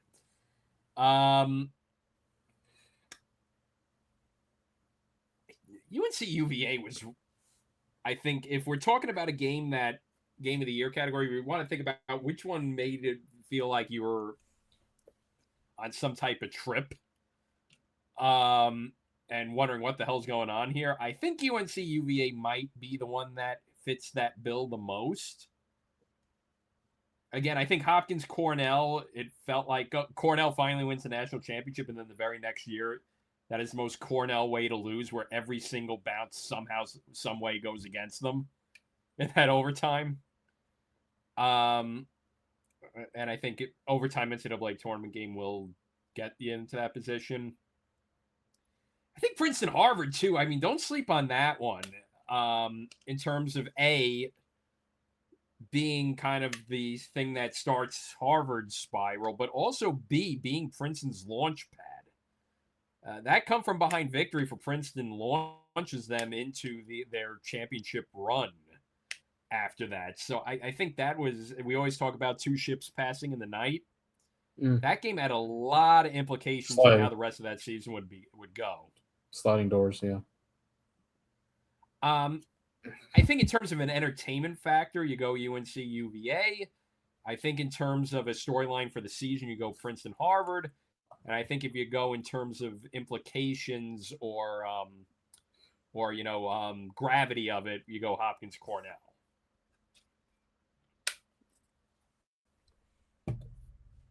We'll just speak on the Richmond Duke, like, what was that state? With you guys, I'm kind of partial to tournament games just because of the intensity. And I really thought, Richmond didn't, lay down. They died hard. I think it was a really great game. Duke kind of outclassed them a little bit at the end of, glorious, and its victory goes afterwards. Like it was a big game. It was a kind of a moment where Duke and him, we're still that team. So it's just such a well played game. I agree with you though, Ryan. That North Carolina Virginia game, which is like pure skill and stuff like that, did give the fans exactly what they want. But Hopkins Cornell though, I don't want to be a homer. And Hopkins Virginia, I just had so much fun at Hopkins, Virginia. It's such a major comeback, and just the storylines and the history of Milliman and his past at Cornell, and how much Connor's taking them to new levels further than Milliman ever got. Now, the kind of to me gave a little bit of extra drama, and I thought maybe it was Milliman's best coaching job.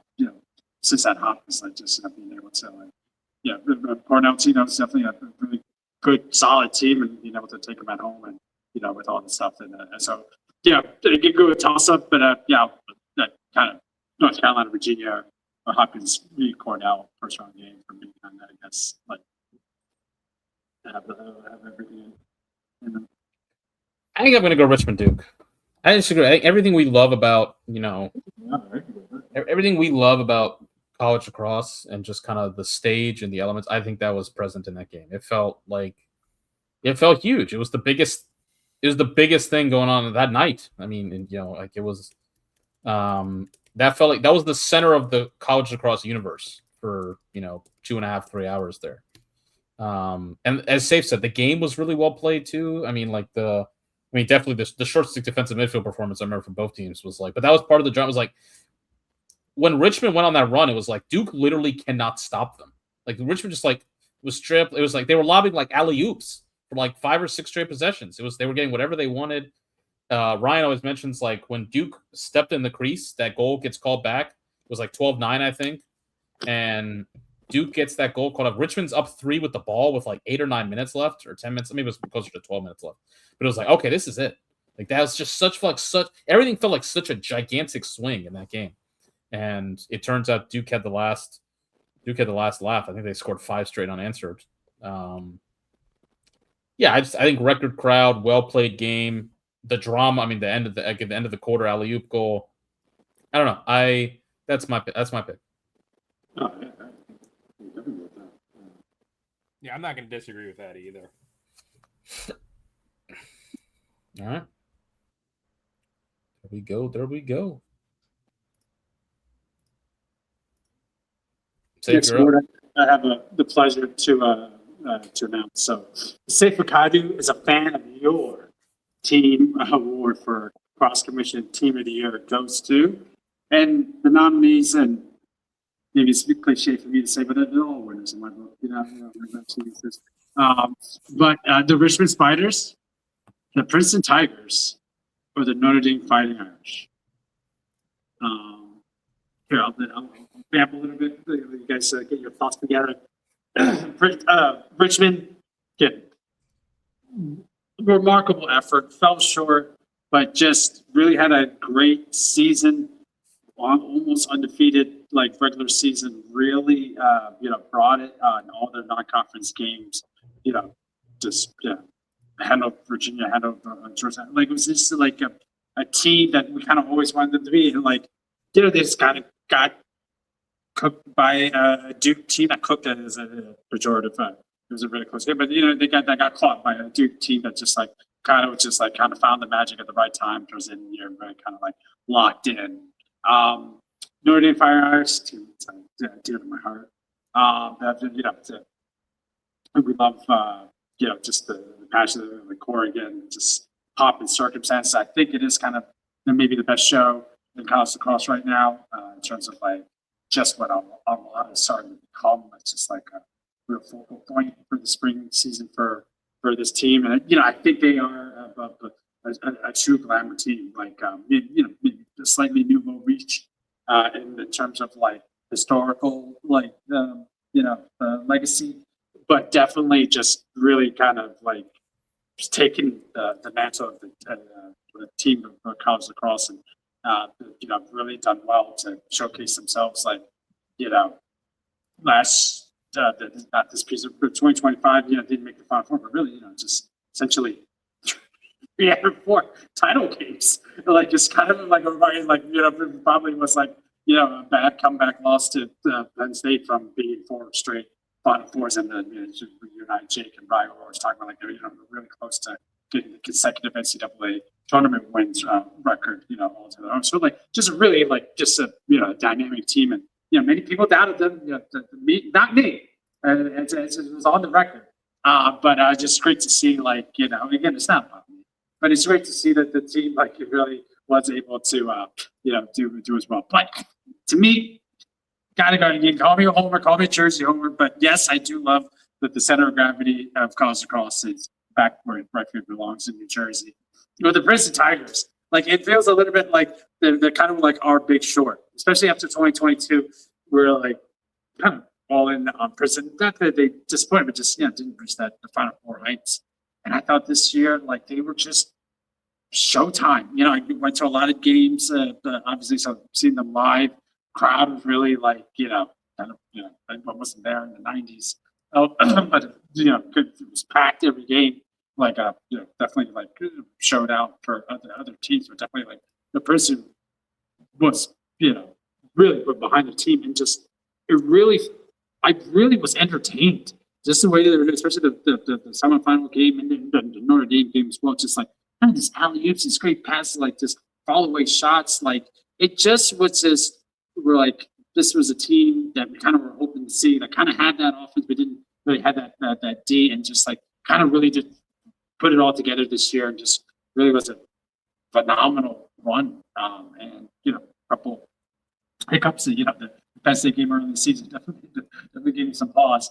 But like it just was to me like a really fun team. I don't know if it's going to be like must see TV because how ESPN does with their set. But I was just like the more Princeton games, and the more people can kind of see this program. I think it just kind of what we say like that. I felt like with Notre Dame, especially that had during the 2 months where really was showtime. We kind of wanted to see them, and they were like really played up to the moment. Like it felt like every time they were on a big stage that they thrived at it. And a little bit early to throw that mantle onto Princeton, but if we're thinking about like potential like 2027 Final Four run, championship run, like it feels like Princeton's like odds on favorite to run it back, maybe against Notre Dame as well.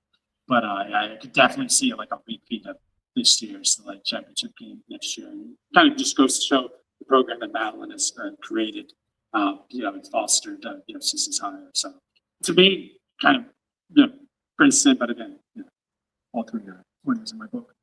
Yeah, this one, I know you don't want to default right away to the national champ, but in this case, this season, the story was Princeton.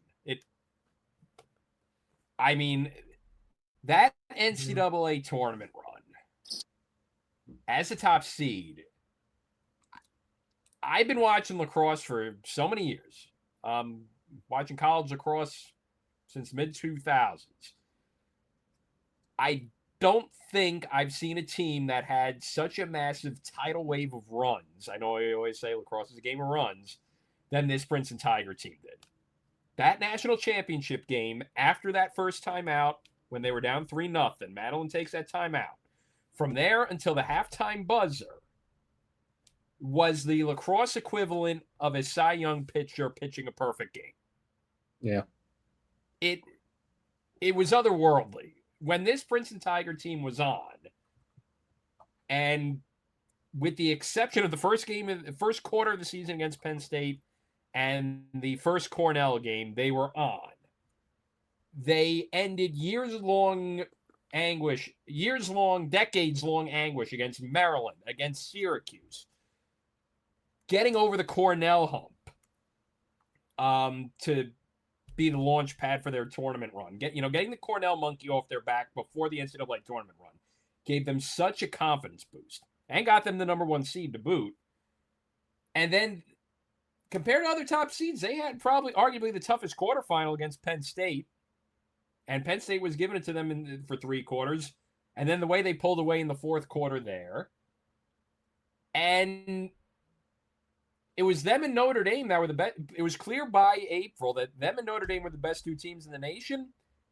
And then that 11-0 run in the national championship game just cemented it. This whole year was, I said this 2 podcasts ago, was about Princeton asserting their dominance and serving notice to the rest of college lacrosse world that not only are we back, but we're going to dominate. And again, there's been teams that are better than this Princeton Tiger team, the 2022 Maryland team, if we're going recent memory. But I don't think I've seen a team assert their dominance the way that Princeton could in a game and just completely take over a game like they did this year. So I think this one, as much as Richmond was a great story, as much as Notre Dame and getting themselves back to the top tier was fun to watch, this was the year of the Tigers. And I think, a very clear team of the year, with the national championship just the icing on the cake, because this whole season was just Princeton doing what they did this year. Yeah, I can't disagree. We might have to rethink this award a little bit because we've done that. We're just picking the champion like every year now. And to be fair, we've had we've had an interesting, we've had a 5-year run of intriguing champions with intriguing stories. I mean, Princeton, 25-year drought, Cornell, 40+ year drought, Notre Dame back-to-back, Notre Dame first title, Maryland undefeated season. So it's not as if we're not working with some serious champions here with real kind of story weight behind it.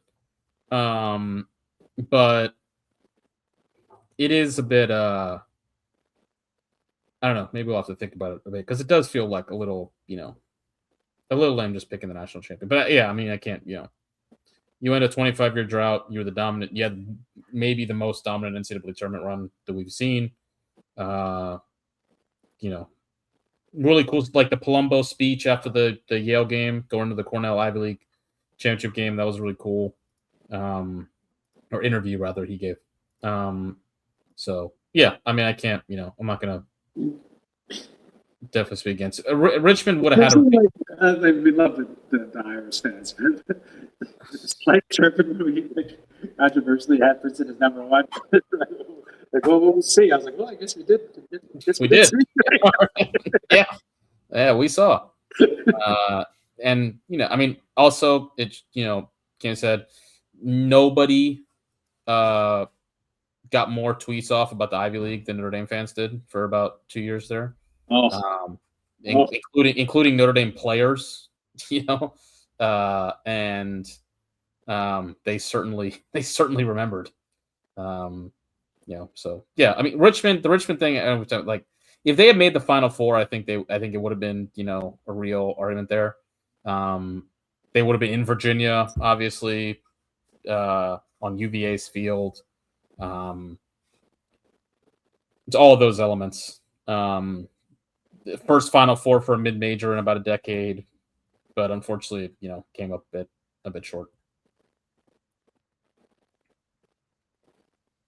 All right, now to some of our fun stuff. The Ryan Knows Women Award for Meme of the Year. We had some good ones this year. It's a good category. And a lot of them revolve around one person in particular.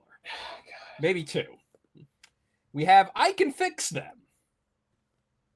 We're in fact going to do a whole podcast this offseason on that because it feels like because of our unwavering belief in the Princeton Tigers at their lowest moment, we now believe we can do this with any program. I don't even remember when that started. I just remember like late in the year. It might have been Ohio State, like safe with Ohio State, me with Maryland. We were just like, just like every week, like trust me, I can. This is all you need to fix do. This. Just a tweak here, a tweak there. So close. We're so close to greatness. Me and the 2026 Maryland season really was like a bad relationship. Just like people like friends tell me like, I think you guys stop this, Drake. Like, you know, like it's not good for you. I mean, being like just one more week, like just one more lane. It's like, trust me, we'll figure it out. Two of these are linked together. There's Gary Gates shows up to the Final Four trying to sell lacrosse gear with the Gate lacrosse hat. Syracuse lays an egg in the semifinal, in particular the end of the semifinal, which goes to me saying, okay, this guy, Gates made back-to-back Final Fours. He's more than earned the right to, stick around. But you know that Lawrence Tiffany's in the market, and it just made you two just completely... Jake was off camera eating something, and hearing that response made him stop dead in his tracks and put back on his camera. One of the great reaction moments in our show's history. That was incredible. And that, speaking of Lars Tiffany, he's part of 3 different categories. We have Lars Tiffany actually lives up to his premonition and turns the season around for UVA. This is going to tie into one of our new categories in a second. But Lars Tiffany, after saying, I think we got something going here, he actually does turn the season around. It then results into the biggest soap opera in lacrosse history, where he's booted out of the UVA position. Kevin Crossies gets the job, which leads to UVA's press conference of there's absolutely no one running the PR ship here, is there? In just one of the most surreal,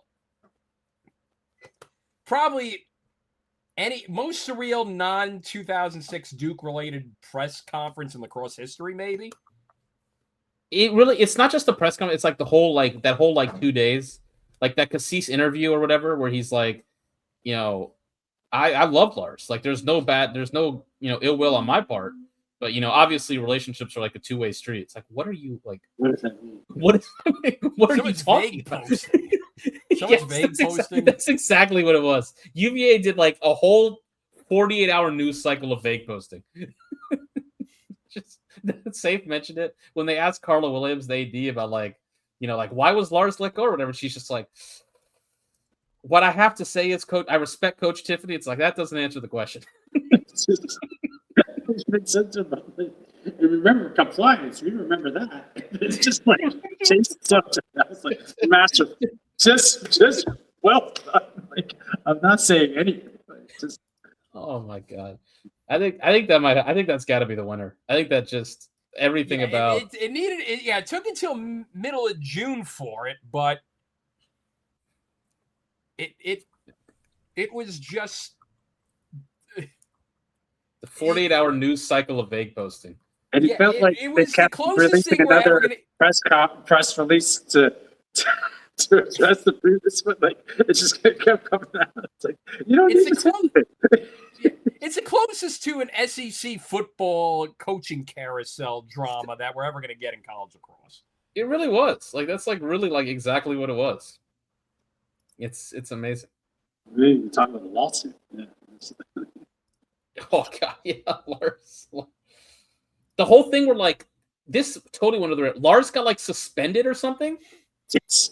Like so, like he got I don't know, for like a week or like a month or something. Like there's a whole thing. Like we talked about this together, but I was trying to find something in the board of trustees about some announcement or something, but there was definitely what was the amount? I think it was like $100,000 anonymous gift, like right around this time period, like in April. The whole thing was weird, but yeah, that article that came out, the shout out to IL, and then reset was with a lot of great research, where they kind of got some UVA's response, and some of that was just I think it was 2019 for like a month. It was 2020. I think it was 2020 or 2021. I felt it's like COVID, like right around but like some incident with a player or something, and he got like. What was the quote? Like, sorry. It's crazy. We'll have to, the efforts to realign the standards or something like that have not been met. Bizarre. Again, vague posting. Yeah. But crazy stuff. There may or may not be a lawsuit in the pipeline too. So that grab your popcorn. There is. Lars has sued them. Yeah, no, he sued the school for like a back pay or something. The one other assistant asking for my bad when he gave him the contract. I was supposed to do that. I was like, that one might say Lars' attorney. Oh man! Could you repeat that just the way you said it? What was my lawyer? We didn't have any nominees here, but I think maybe we can the Eastern Motor Stream of the Year. Oh, we got it sponsored. All right, let's take a brief pause for a word from our sponsor.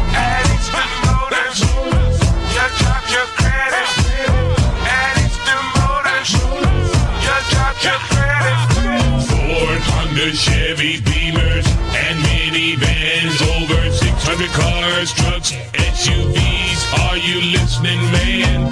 Let Eastern Motors put you in a car today. Let Eastern Motors finance it all the way. Yeah, we had some fun streams this year. I think you're I'm gonna go. The Selection Sunday one was great. I think. We didn't even mention with Meme of the Year the bracket being released on the NCAA website. Holy shit! Which leads to the Selection Sunday stream. So we can tie it with that. That's a good one. From a personal favorite standpoint, the Friday night stream where all of us were on, that was really cool. Yeah, having all 5 of us was like gold times. I think that was my personal favorite. That'd be fair. From an entertainment value standpoint, I think probably the either the one after Virginia Maryland, we were like, you guys were on, I wasn't there for that. Or we made all the jokes about Lars, and like when he insisted this, like that was good. Or the Final Four one where Ryan, said that. The Lars Tiffany's on the market. So those are all good. We had some great, tremendous streams this year. All right, Ryan's got a new award he wants to introduce to us, which unfortunately a good year for this one. Yeah, the Jeff Tita's overrated worst take of the year. We had some doozies this year, and I think all 3 of us are responsible for these. First, it's feeling like 2022, Jake, as we did our preseason predictions. Maryland proceeded to not only not go undefeated, but missed the tournament entirely after being preseason number 1. I'll explain a little bit about that in a second. As Jake was just saying, the stream where it comes out with after the post game, as we're streaming, Lars Tiffany has a press conference and said, "Hey, I think we really turned this season around after this game, after Virginia lost to Maryland. We thought he was completely out of his mind." Virginia then proceeds to have a great April and actually turns their season around after that. Now, of course, there's all this stuff that happens after, but that's another story. Or when we declared that it's April 18th and Duke's season is over. Now, to be fair, we did have people in the chat saying, wait, don't write them off just yet. There's 1 or 2 possible paths that could get Duke into the tournament. And then sure enough, that path opened up and Duke made the tournament. Not only made the tournament, not only was their season not done on April 18th, but they went on to make the Final Four. Now, I will say in defense of the first one about having 2022 vibes about Maryland, I don't think anybody thought that Maryland would miss the tournament. At the time, at the time, that was an okay take. Listen, on January, what have you, of 2026 at probably roughly 10-something p.m. Eastern time, it did feel that way. That one, I think, is the hindsight The worst one thing take. you like about Iraq is if everybody's wrong, no one's wrong. It didn't materialize. The quote was not, it's going to be. The quote was that it feels like. The vibes. You got to remember the vibes at that time. Though. In January week, we had the whole world was before us. We were young. We made a mistake. Sorry, we believe in something. I'm sorry. Sue me for having the faith of my convictions. Sorry, I dreamed. Sorry. Oh, man. Yeah, that one's just, at the time that one wasn't awful. It's just in hindsight. I mean, it's all of these age like milk. All of them were not great. I think. I mean, it's got to be Duke. It's got to be Duke. Then, we declared them done. Then they make the Final Four. And to be fair to our listeners and viewers, they were pointing out that don't be too quick on this. And everybody agreed with us. Again, to be fair to us, literally everybody agreed. Nobody was like, "Yeah, Duke's got great." Everyone was like, "Yeah, they're." People are like, "Is Duke done?" And we're like, "Yeah, based on the entire body of evidence." Right? Yeah. Right now they're done. And then 7 things happened. Yeah, we could. How was I supposed to predict Lehigh would beat BU on a goal that literally nobody saw? Yeah, on April 18th, Duke's season was over. Dino, even going into the UNC game, everyone, even on comments, even the ESPN ACC commentary crew, that their job is literally to find keep people on the hook. That's their job. Is to sell. They were like, yeah, Duke needs 2 wins here. This one isn't even going to do it. Nobody thought it was going to happen. But yes, obviously we have to, listen, we're men of honor here. We're men of integrity. We're ethical. We are ethical podcasters. And we have to take accountability for the fact. Accountability? Yeah, absolutely. Facing the music.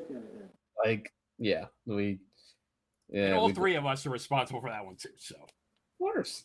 So that's part of the. Another award near and dear to my heart. The Big Bill Tierney Award for Coach of the Year goes to, I'm going to actually reverse order. Pete Melvin, Johns Hopkins University. Dan Chamati, Richmond Spiders. Kevin Corrigan, Notre Dame Fighting Irish. Matt Madeline, Princeton.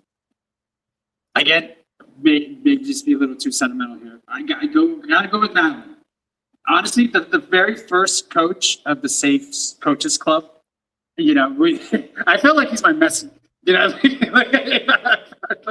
When he took over Bates, whatever happened there,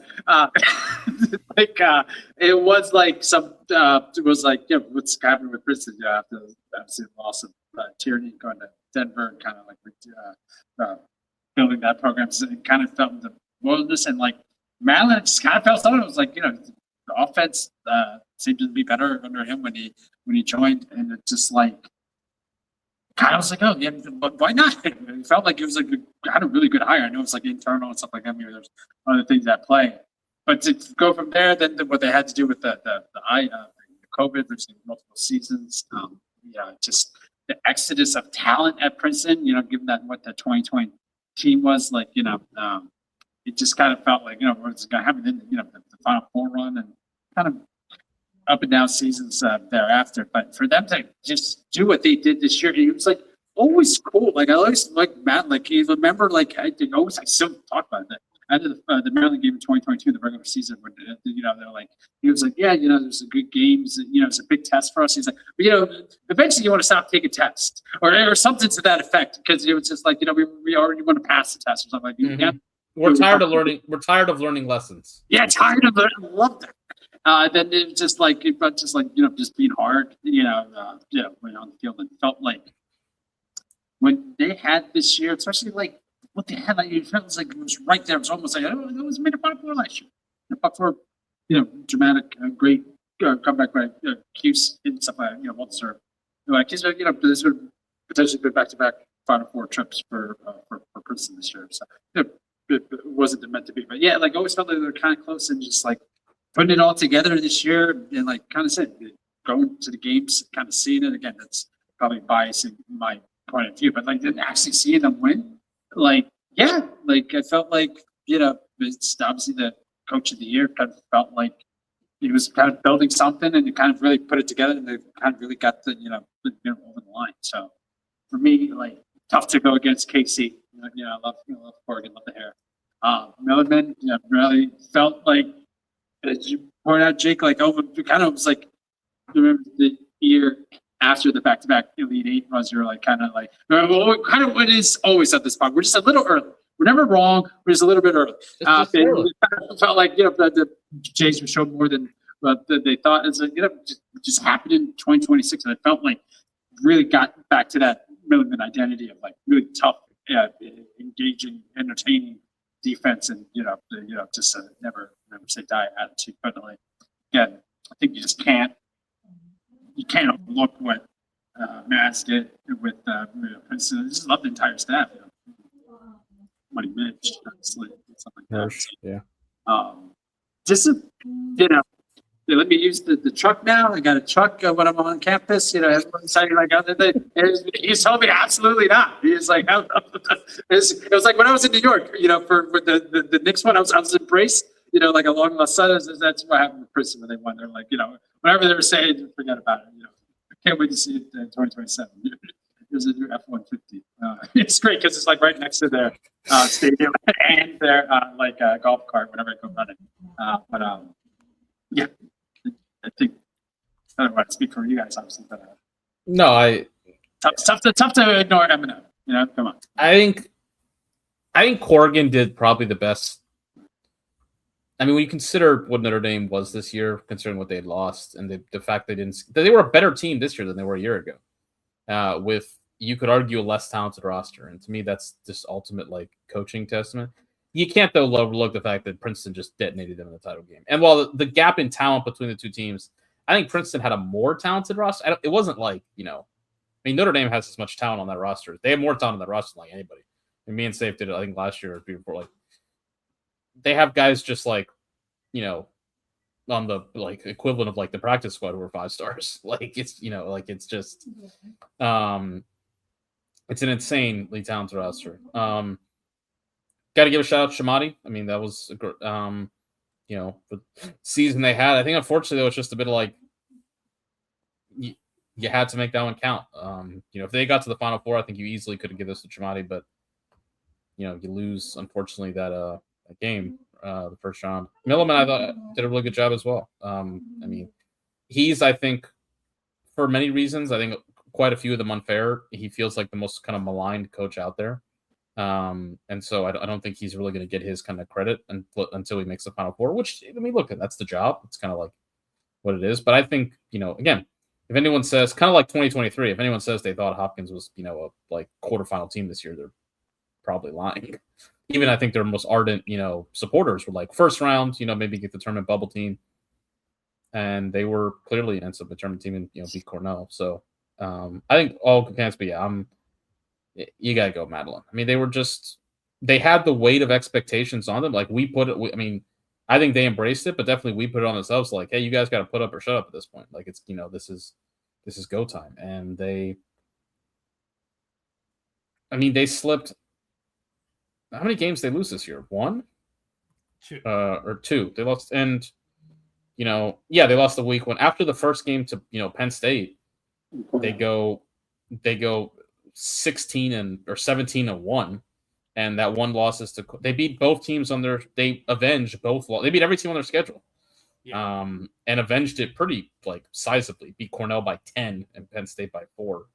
And just the total a complete, as you said, I like that you gave the testament to the staff. It was a complete staff, every year. I mean, Mitchell with the offense. Obviously that offense just came together. I'd already been kind of building towards that, but putting Palumbo down there to attack, after that Penn State game, I mean, they, that was a key that really unlocked everything, and super deep. And we've spoken so much about how we love the way they play offense. But Jeremy Hirsch, I mean, he works with the goal. Madeline works with the goalies as well, but Jeremy Hirsch works with the defense and goalies. Ryan Croddick, we're going to hand out the Player of the Year here in a minute. I think Ryan Croddick's got a really darn good case. And that defense, we talked about the physicality that they were able to, kind of reestablish that identity as a two-way team that they kind of lost the past couple of years to reestablish. So collectively, I think that entire staff did an unbelievable job this year. And that's a staff that's been together a while. So like this kind of, really is a sort of whole group effort that they've had in terms of getting Princeton back, back to the top. Yeah. And I think, I'll agree with Madeline here too, but I think this is an award 6 years in the making.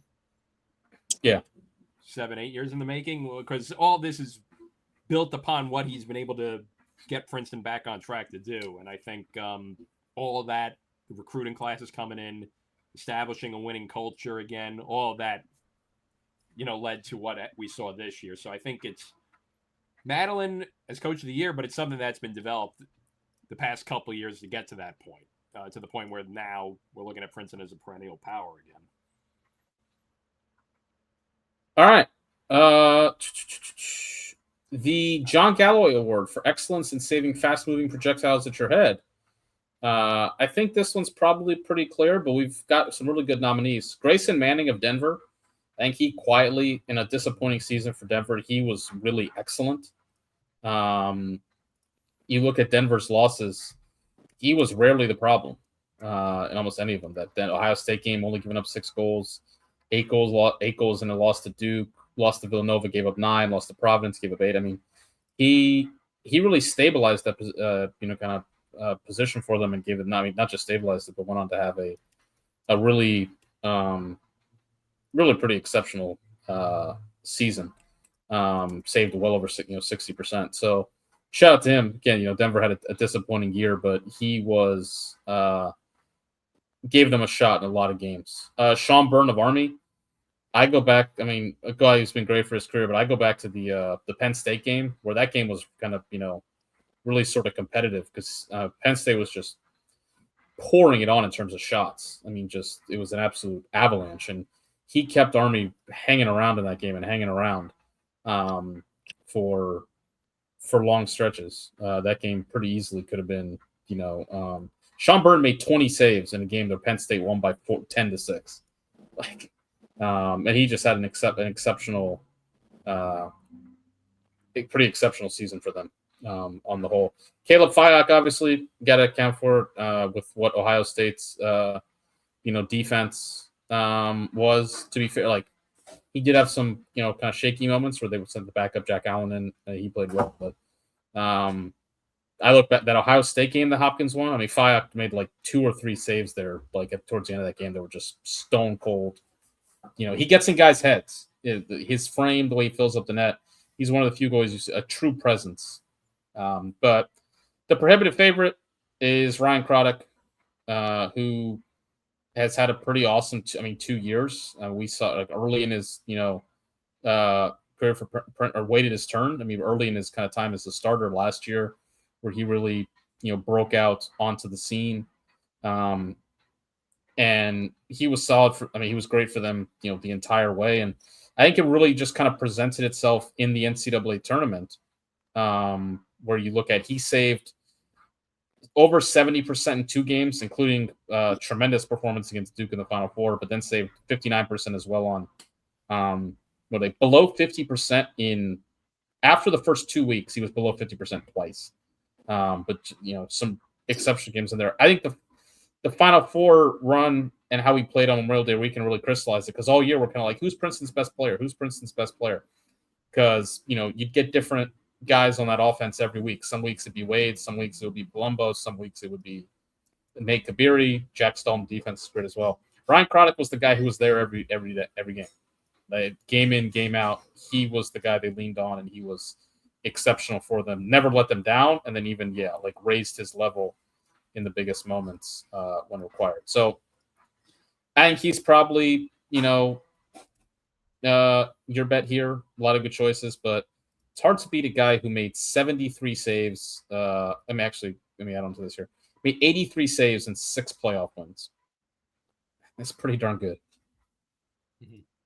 Yeah, I beat the drum all year that Ryan Croddick probably should have been the Tuaraton candidate out of Princeton, and I felt like it was a Connor Hellebuck winning the Hart comparison. That's, for those that don't know, a goalie winning the NHL MVP. It's very hard pressed to pick against Croddick. I know all 4 candidates have had a great year, but Croddick was just otherworldly all year. And on a team with a lot of great players, as you said, he was their most valuable player. So I would go with Croddick for this one. It's like when he had a replacement level game, Princeton was really high, didn't it? But it's a Madeline 1000 corollary, right? Like, once he really plays, above 50%, and you can maybe even get based off above 50% to get over that 1000% that they're looking at, they're just like a different, almost untouchable team. And it kind of was really felt like he kind of locked in, post Cornell loss, really, was able to kind of propel Princeton to have that high-octane offense by, big clutch and goal and getting the ball out cleanly. So yeah, no, I'm with you, Ryan. I thought he should have gotten at least more notoriety, during the stretch, given how just much of a stalwart he was back there. There you go.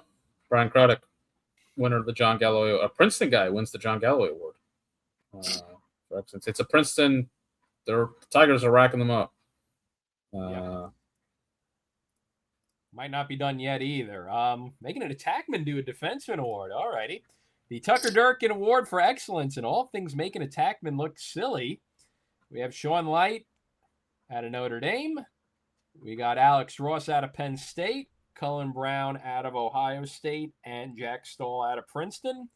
We got a bunch of lockdown defenders this year in a year where offensive players weren't really at the forefront like they usually are. Provided a year for defensemen to step up, including Sean Light, who did end up winning the Tuaraton Award. First defenseman to do so, first male defenseman to do so. So, what have you for our Defenseman of the Year award? I feel bad how Notre Dame went out because Light was kind of a passenger, just the way the defense is. So it's he is an amazing talent and stuff like that. So for sure. At the highest level, they didn't get to showcase that. So kind of a tough beat. I kind of like Jack Stahl. Just because, I thought Princeton's collective defense was really good. He's one of the shining examples there. But it just felt just tough, physical, really good. Even at riding, just all aspects of D, and obviously, kind of a great goalie there. But I think it's hard to go against a Tuaraton winner. Just get what Light's done his career. And I don't want to make this a career, accumulation award, but I have time for other nominees on here as well. I don't want to just. I'm gonna be bold. I know I kind of did. I've sort of fashioned a brand as maybe the anti-Light guy, and it's not. Again, as I said, Sean Light's awesome. There's no disputing his talent. He's an exceptional talent, and he's a great player. I just feel like the way Notre Dame uses him is one-dimensional in comparison to some of these other guys. And no, it's not to say if you made the argument for him, I get it. I think if you want, to me, the kind of traditional shutdown defender who kind of does everything, Alex Ross is your bet here, I would say. I think shuts his man. Remember the way he guarded CJ Kirst a year ago. was great for that Penn State defense again this year. Really shut down pretty much everyone he faced in Big Ten play, especially. I'm gonna go for Cullen Brown. I think if you go back to where we were in like February when we were like Ohio State losing Bobby Van Buren, we talked about like even as much as what Ohio State had defensively, it's still hard to lose your number one defender. And like, how do you respond to that? Well, they responded by being better defensively than they were a year ago.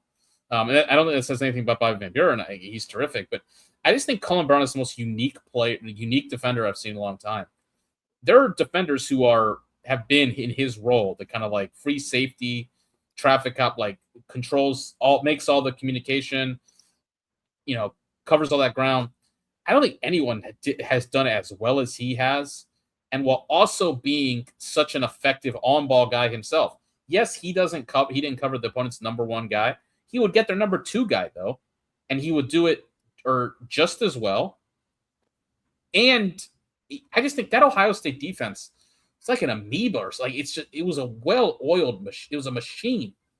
The way they operated, so completely in sync. You rarely ever saw missed slides, miscommunications, easy goals given up by them. And that to me is the testament to the guy who was the air traffic control guy, like just controlling everything back there. And I think Cullen Brown is absolutely exceptional. A really unique defender. And yeah, I think was, kind of stood out a bit in comparison to all these other guys who are all great. Jack Stahl for Princeton, had a really strong year. But yeah, my vote, I would go for Cullen Brown. I mean, I could see that too, especially the slim margin for error that State defense had to play with every day. So I can go Cullen. I might go. I know Light feels a little bit like a career achievement award and kind of ties in with the Tewaaraton too a bit, but I mean, he is the Tewaaraton winner, so it's tie it up. Let's tie it up. Yeah, let's tie it up. Both? I think that's fair. Let's go. Yeah. Colin deserves accolades, but yeah, top five. No, safe. I'm making you pick. We don't do co-winners here. We take a stand. Ethical podcasting.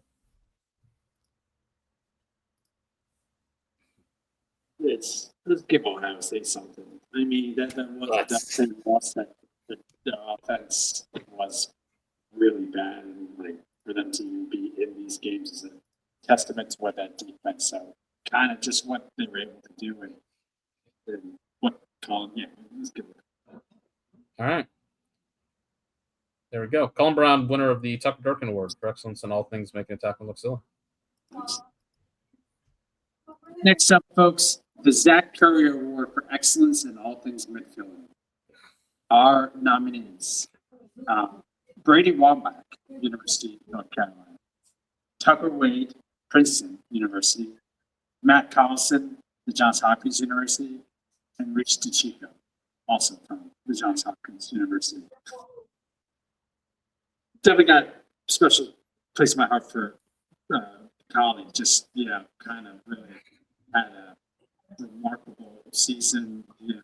Always was, kind of a threat, but really kind of turned into like Hopkins' pretty much undisputed best player, best season he had, especially in goals. The career high at 30, career high in assists, so the career high in points. Kind of like was Hopkins' answer for a lot of things. I love his like time celebration thing because it's that constant time. Just really was a player that was always there for Jays and the Final Four run. 3 out of 4 years getting to the quarterfinals, and it was always all the field. Like injuries for the most part. Was a star in every game this year and a star in every game last year. So I felt like, was hoping to get a Final Four run, just so that I get more probably bring Spanish for Final Four runs, but definitely just want to speak a little bit about, kind of constant. Reese DeChico, I kind of felt like was like the heart. Just the way he plays is, constantly, great on the ground balls, like 23 calls turnovers. It was just kind of an engine out there wherever he got on the field. You kind of felt like his loss, the Notre Dame game kind of was like, a real point for the Jays. Like, just kind of didn't be able to get that press, that kind of high energy defense, that they kind of had. But, got a couple more years out of him. Went to school here at Lawrenceville, so originally from Ontario. So love what we were able to get out of him this year, and really excited to see what he can come through next year. Brady Wambach, Arden was like the most important player in the country. When North Carolina was humming, and they were humming. They had a moment there. Brady Wambach, kind of like perching over the ledge of the TD conversation, the Trevor Baptiste conversation. Just enjoys the impact that he was having on this team. As we always said, we have a great, face-off guy that's like having, just an extra layer of defense, being able to equalize, and always you kind of know to take, with kind of talking about Maryland, Ohio State, have that kind of weapon. Should be a little bit more maybe adventurous on the offensive end, because you always can get the ball back, or really will they get back-to-back chances. So Brady was definitely the role player for this team.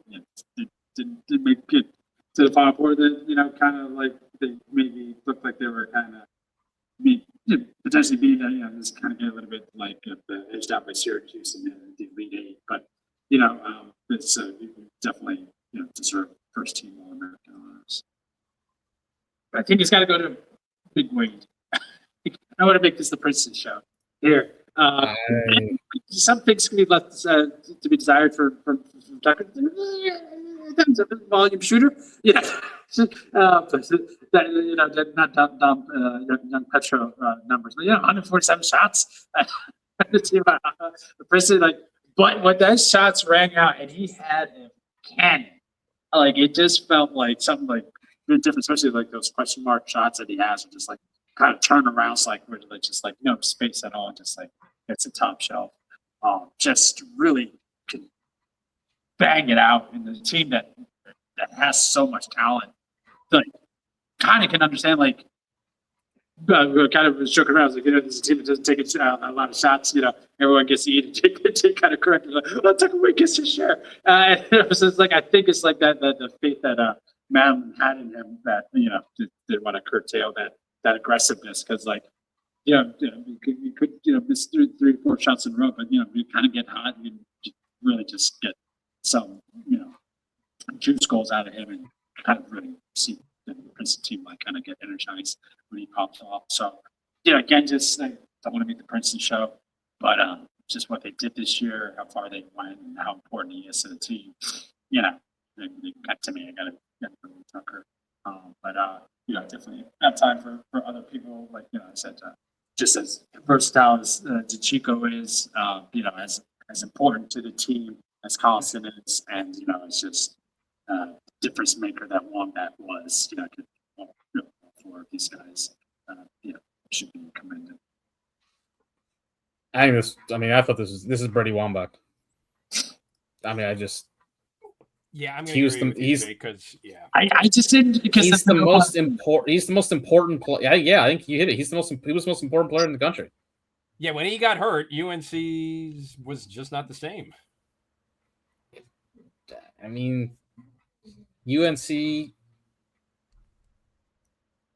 UNC was what, a couple goals from the Final Four, with a team that was 9th in offensive efficiency, 18th in defensive efficiency, and 26th in save percentage, because he's won 69% of his 69% adjusted face-off win percentage. That was 3.1% better than the second place, which was Maryland. Basically, the difference between second and sixth. And if you just went straight up face-off win percentage, you top at 63.5%. Yeah, I just think that there was a point in the season when people were talking like UNC was going to was the best team in the country, and it wasn't like kind of talking to them like they were unbeatable. And it was because of him. I mean, listen, I don't want to. Tucker Wade's awesome, terrific player. Evan Plunkett with Army we can mention. Also, just shout out Will Donovan at Notre Dame at long stick midfield. I think he was just a total, middle of the field, complete player. So, full credit there. But who was more important? Who was more important than Wambach? Yeah, absolutely. I just think I think there was a bit of a second half swoon, and the injuries were part of that. But like Harvard, he took every face off. I mean, they ground him into like a nub. And I mean, it's kind of 50-50 by the end. After he was peak UNC with the Harvard game. I mean, if we go in ACC play, he was 62%, 47%, 70%, 58, 54, 55. Then he was 68% in the Albany game. He still was below 50% 2 times all season. And he was above 60%, I mean, 70% of that Virginia game. Yeah, 92% in the Harvard game. I mean, if this was his swoon, I guess my thing is like, this was after the Harvard game. Yeah, if that's his swoon, if his swoon is towards an award nominee pre-Harvard, by Harvard, he should have been. He should have been a towards an award nominee anyway. I think. I mean, if the choice was him or Duffy, like I guess my thing is like, can we really pick between Tucker Wade or Matt Collison? Like, is one of those guys clearly better than the other? Ooh. I mean, if you put Matt Collison in Princeton's offense, do you think he puts up the same? I think he puts up the same numbers Tucker Wade did. If he took 147 shots, yeah, maybe. I listen. Tucker Wade's awesome. I mean, 39 goal, but I think if you put other guys in that offense, I think they could produce similarly. Brady Wambach was doing stuff for UNC to just I was going to bring it. You got to get something for all that effort.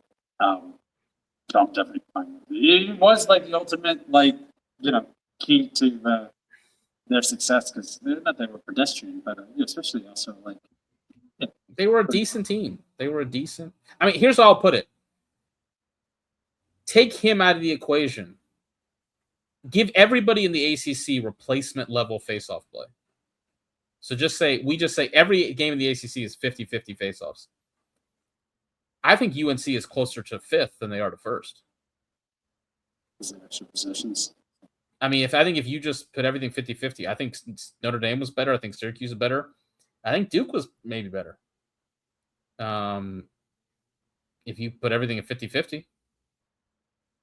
Virginia was kind of, Virginia vacillated a lot, but I think that was a decent team that has one of the best face-off guys in the country. He's good to bring. All right. Always award I love giving out. The Matt Rambo Award for excellence in Rambo kill counts goes to Willem Firth of Cornell is the nominee.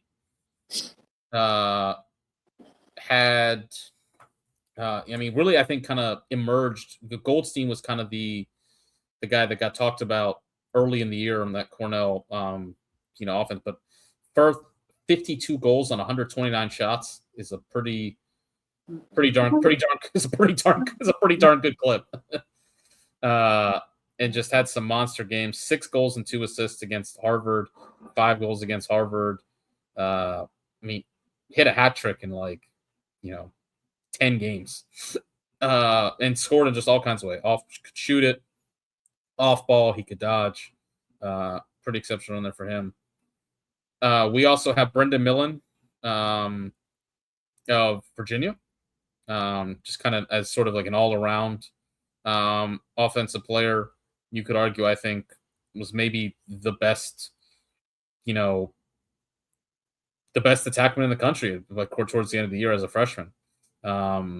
Just exceptional. 34 goals, 42 assists, and the thing I love, Safe, 29 turnovers to 42 assists.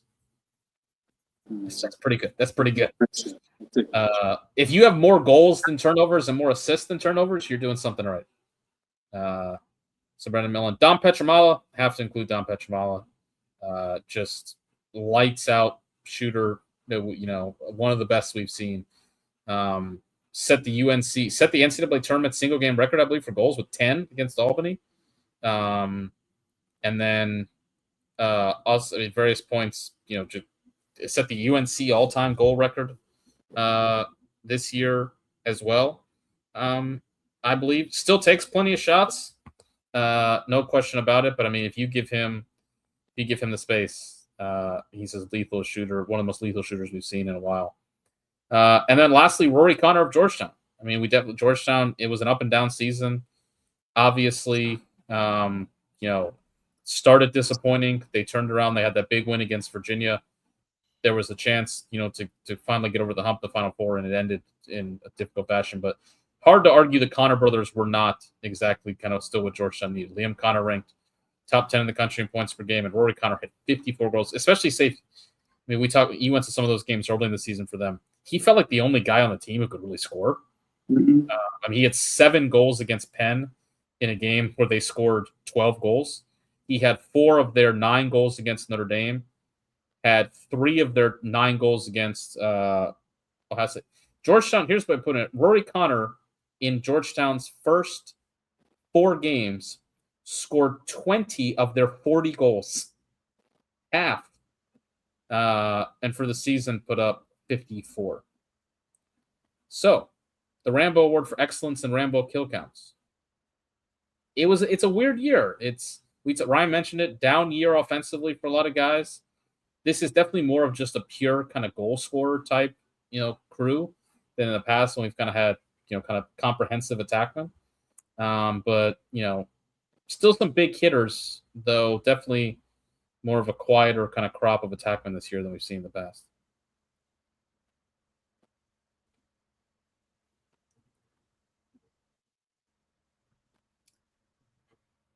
Yeah, you can go in a couple different directions with this one. I might be leaning towards Millen because I feel like in terms of who was the most valuable to the team, I think Millen to UVA might be it. You got to give it to the young boy. Good. At one point in time, he was maybe the best player in the country. Listen, I think he's the best. I think he was the best attackman in the country by the end of the year. I firmly believe that.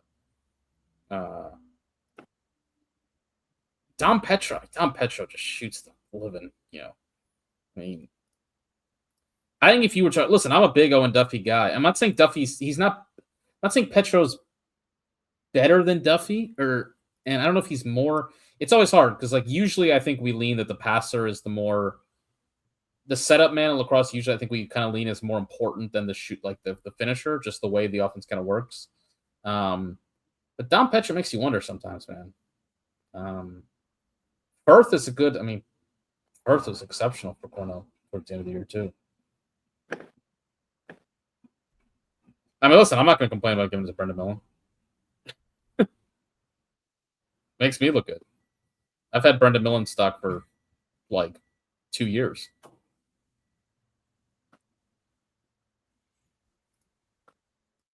All right. Millen, all right. We're all in agreement, Millen. Brendan Millen. All right. Now, by the way, we sorry for not changing it. That was the Rambo Award. Now, the Crosse for excellence in lacrosse world domination.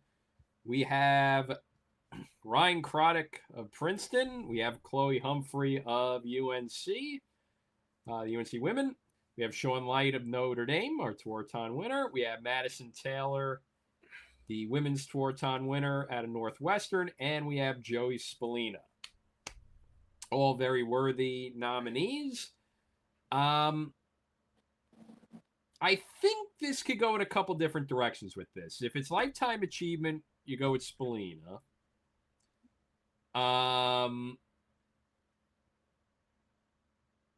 In a year when no one set themselves up as dominant, I feel like with Humphrey and Taylor on the women's end, it was the two of them neck and neck, and Taylor, by virtue winning the national title,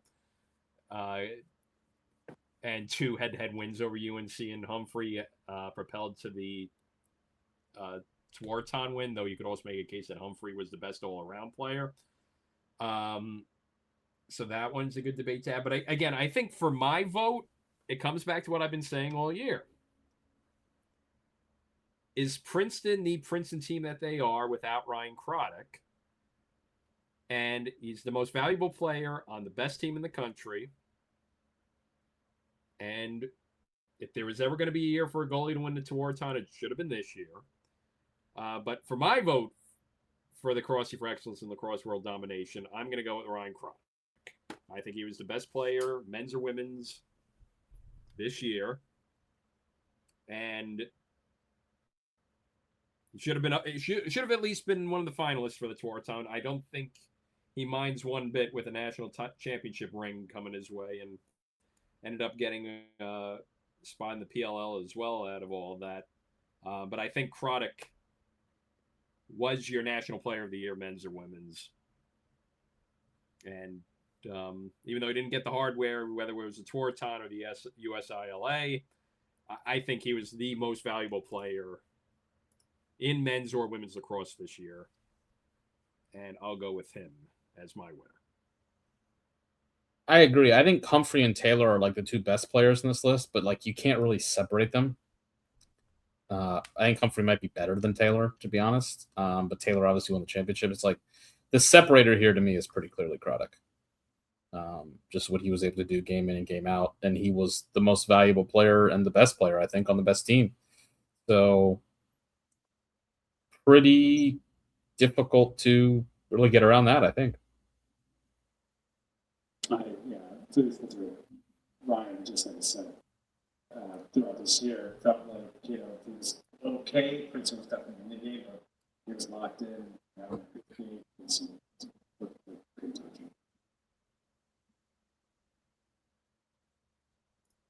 All right. And then lastly, so Ryan Craddock is your unanimous winner. The Crosse for Excellence in Lacrosse World Domination. And as always, with the Crossies, we like to give some flowers to the senior class and hang some jerseys up in the rafters. So we got quite a few worthy candidates to go up in the rafters for what they've done. And I'll start off with Joey Spallina. And I've been saying this all year, even though Syracuse didn't win the national championship, and I know this senior class was hard on themselves for not winning this national championship. But what Spallina and Thompson and Leo and the rest of this senior class can hang their hat on is that Syracuse is in a hell of a lot better place. They're leaving Syracuse and Roatu. Yeah. Syracuse is in a hell of a lot better place now as they left from when they came in. And I think that is the biggest legacy that they're going to have. I know the debate's going to be, well, are you going to retire, put his name in the Ring of Honor? Because Syracuse standards winning national championships. But I think for Spallina in this senior class and Spallina at the very head of it, it's more so put it into context. Think of where this Syracuse program was 2022 after the absolute failure and all the off-field issues that 2021 team had. And that was the chemotherapy year, as I put it, with the 2022 Cuse team. They only rattled, 4 or 5 wins that year, but they needed a complete change as a program that year. And Spallina, right off the bat, had all the expectations of the world on his shoulder and put it upon him and played with a swagger and played with a confidence that really helped turn the tide for this Syracuse program. And again, I know this is a program where it's measured on national championships, not Final Four runs. But Spallina has given the Syracuse program a shot in the arm that it very much needed. And I think as an ambassador for the game, you couldn't beat how much, not only what he did on field, but just how he signed autographs for every kid that was in the crowd that wanted to stick around and get something signed. Even when they lost in the semifinals this year, just taking the time a half hour just to make sure every kid got what they wanted signed by him. And we're already seeing what he's doing in the PLL. I think he might, if with lacrosse at the Olympics in LA in 2028, with his box lacrosse background too, if you're going to put money on a breakout star, like we saw with Ileana Mar with women's rugby, if there's going to be a breakout star in lacrosse in LA, I think Joey Spallina might be the favorite for it, for Team USA in 2028. And a lot of it's going to be from the work he's done at Syracuse and really embrace being a Syracuse Orange lacrosse player and be an ambassador for this program and turn the ship around for this program. So, Joey Spallina, we salute you. You're heading up to the Cross Commission rafters. You got Chad Palumbo, Madison Taylor, Josh Iego. I think all. I thought we were doing one by one. No, I mean, listen, we've been going for 2.5 hours, dog. Yeah, so yes, we have Chad Palumbo. Yeah, Madison Taylor, Josh Iego. Chad Palumbo, obviously, great story. Chad Palumbo follows us on Twitter and likes a lot of our tweets too, so shout out to him for that. But I think he became like this. He was the leader of this Princeton team. I mean, he was clearly the guy they followed.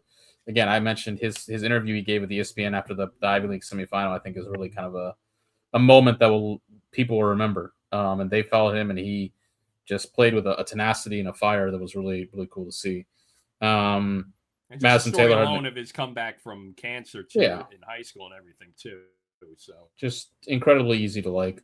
Madison Taylor had an incredible career for Northwestern. I mean, just another Northwestern legend, following kind of Izzy Skane and continuing that kind of program's reascent to the top of kind of women's lacrosse. Josh Iego, really just kind of the way he came on the scene the past year or so, what he did at Air Force, and then talks about like there was a moment there towards the end of that NCAA tournament where it was like people were talking he could have been like the Tewaaraton favorite, the way like if they re-voted, at that moment, or they did the nominees at that moment in time, he would have had so much support. He was the key for that Notre Dame. The way he turned it around, like turned it on and elevated his play in the NCAA tournament was the key to Notre Dame making that run. I'll save, say if you want to do Matt Collison. You kind of talked about it already, but yeah, I don't want to go over too much of this. But yeah, just like, a total gamer, just a guy that the Jays, when they really needed a bucket to be reliable, so make a good play or at least score the game. Just end of game the performances just say kind of always remember the Virginia game. He didn't score the go-ahead one, but the one that really time it is just kind of those personalities that really kind of make you feel like this guy's not the greatest of Hopkins midfielders, but definitely should be thought of fondly. First JHU player since Brave turn, USILA All-America honors as a freshman, sophomore, and junior. It's an accomplishment given the deep history at Hopkins, and kind of also difficult to think it took that long to get another one. After Rabel hung him up, but just felt like the senior that really wish there was the Final Four there that can kind of look back and that we call the compass of the school. So something to kind of one of those rivalry teams. We got to win the title to be one of those forever teams, as Madeline said after they won it. So didn't get it done, but definitely a player that I'll look fondly when I think about, and I'll wish him the best for his career. Alex Ross of Penn State, a tremendous career he had. Just the battles he had with all sorts of elite offensive players, and he won his fair share of them. I thought honestly kind of underrated. Feels like he was a first team All-American, but I just never felt he got his due in the ranks with guys like Light and Schaller and so on and so forth over the past couple of years. Bobby Van Buren, etc. Last one, Eric Spanos. Look, there are a lot of people who, didn't live up to their end of the deal this year for Maryland, and a lot of people who bear responsibility for how this season went. Eric Spanos is not one of them. That guy was just a total warrior. I mean, he gave everything he had and kept coming every game to try and claw that team into the NCAA tournament. And it's a shame that he's going to be he wore the number one and he was this season and it ended the way it did. And he kind of has to wear that because even if maybe he didn't become the Toraton level guy that I kind of hoped he might have, or Maryland fans hoped he might have, he always gave it everything he had and was clearly a guy who loved being. I mean, he's committed to Maryland when he was like 8th grade. So, I mean, he's been part of the program forever now. Dealt with so many injuries and kept battling through and just really, it's when we think of, teams that fail, there's rarely things we kind of remember from it. But I will remember just how hard that guy played and, continually the way it felt like he just kept Maryland hanging on until obviously, that was about it. And everything kind of fought through. Incredible player, and I wish the season turned out better for him and he got the ending that he deserved this year because he was terrific. All right. Last but not least, World Cup predictions. I think Spain beats England in the final again, just as it was 2 years ago. But I'm rooting for France. I just think watching France play is so fun. They've just got that whole crew: Mbappe, Michael Olise, Barco. Do it. It's rare the team just goes all in on playing attacking soccer like that. Usually, what we've seen in the past 10, 15, 20 years, even before that, is they always try and be like, all right, we got to get an extra midfielder in there. We got to get another defender. Like, we got to just be a little more. And France is just like, nah, screw it, dude. Like, we got 4 dudes who can absolutely dunk on your face, and we're going to, let them go for it. So I hope France does take it. I think Spain, though, Spain's just kind of rounding into form, and they look like probably, I think, maybe the most well-rounded team. But listen, you never know with guys like France has. I think to me, the semifinals are pretty up. I think it's going to be France, Spain, Argentina, England, which is a little, lame in the sense that that was the obvious Final Four before the season or before the World Cup, rather, I would say. But I mean, it's still a pretty good four. And I think if I had to rank finals that I want to see most, I think I would go number 1, France-Argentina rematch. Run it back from the final last time, which is the best. I think it's one of the best. I think it's the best sporting event ever. That World Cup final. That was just unbelievable. The drama, the theater of it. Messi winning. Mbappe scores a hat trick and loses. Penalties, all that. So I think getting to run that back. Messi going for back-to-back.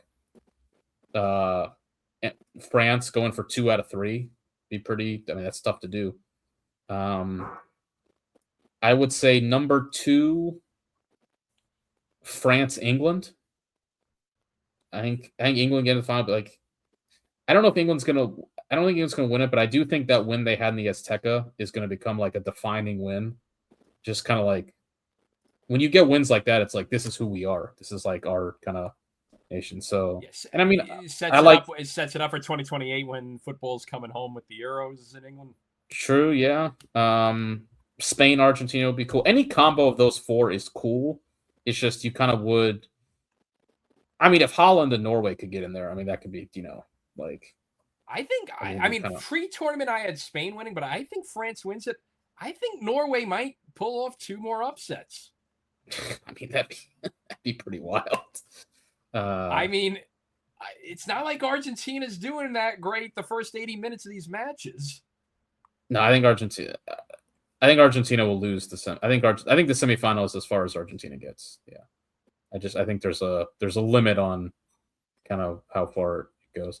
I think Holland clearly is I mean, it's not a star kind of because Holland's already a star, so but it is kind of he clearly is having so much fun as this is all happening, and he himself is so fun to watch that I do think it'd be. And also, it's just one guy doesn't put the team on their back like this. I mean, Maradona did it, like, but it's like you don't get in soccer guys like just one dude putting the like.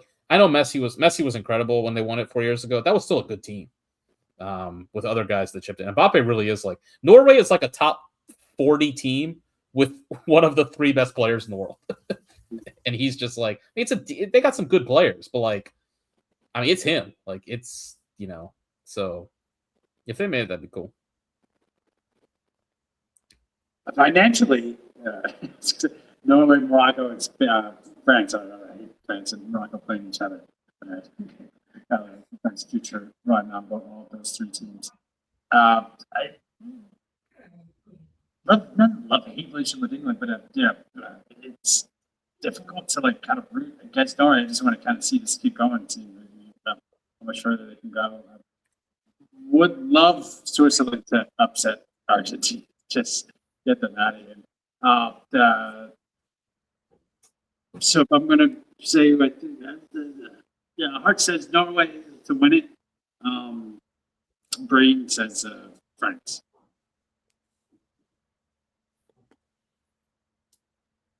I will say though, if England gets to the final, I think they win it. If they have a path where they beat Mexico at the Azteca and then they beat Argentina, I mean they've got a squad that like I just feel like there's too much. Feels like they got injuries, they got dudes getting suspended.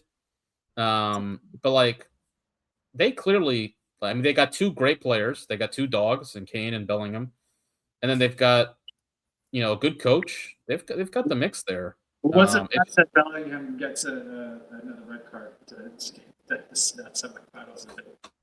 Yeah, they've got no right backs left. Their right backs are either like the one guy Konsa was literally their backup, and he gets sent off. Gets a Rick. And also, I kind of wonder. I think they'll be okay. I think if England had to play tomorrow, they would be fucked. Like the come down of like that effort against Mexico with the altitude, and then having to come back on like 3 days I think they'd be, Actually, they play Saturday. I think England plays Saturday. So England getting that extra couple days of break. They got 6 days rest. Yeah. I think will help. If they had to play on shorter, I think they could be like boned with how I think they'll win though.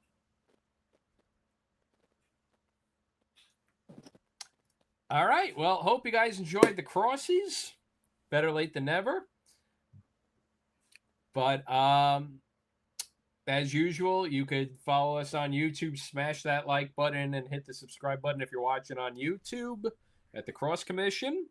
If you're listening to us, subscribe to us on your favorite podcast outlet of choice. And you can follow us on Twitter at college_cross. And that'll just about do it for us. So, any last words? Stay hydrated. It's hot when Stay it's hydrated. Yeah. Enjoy the World Cup. Yeah.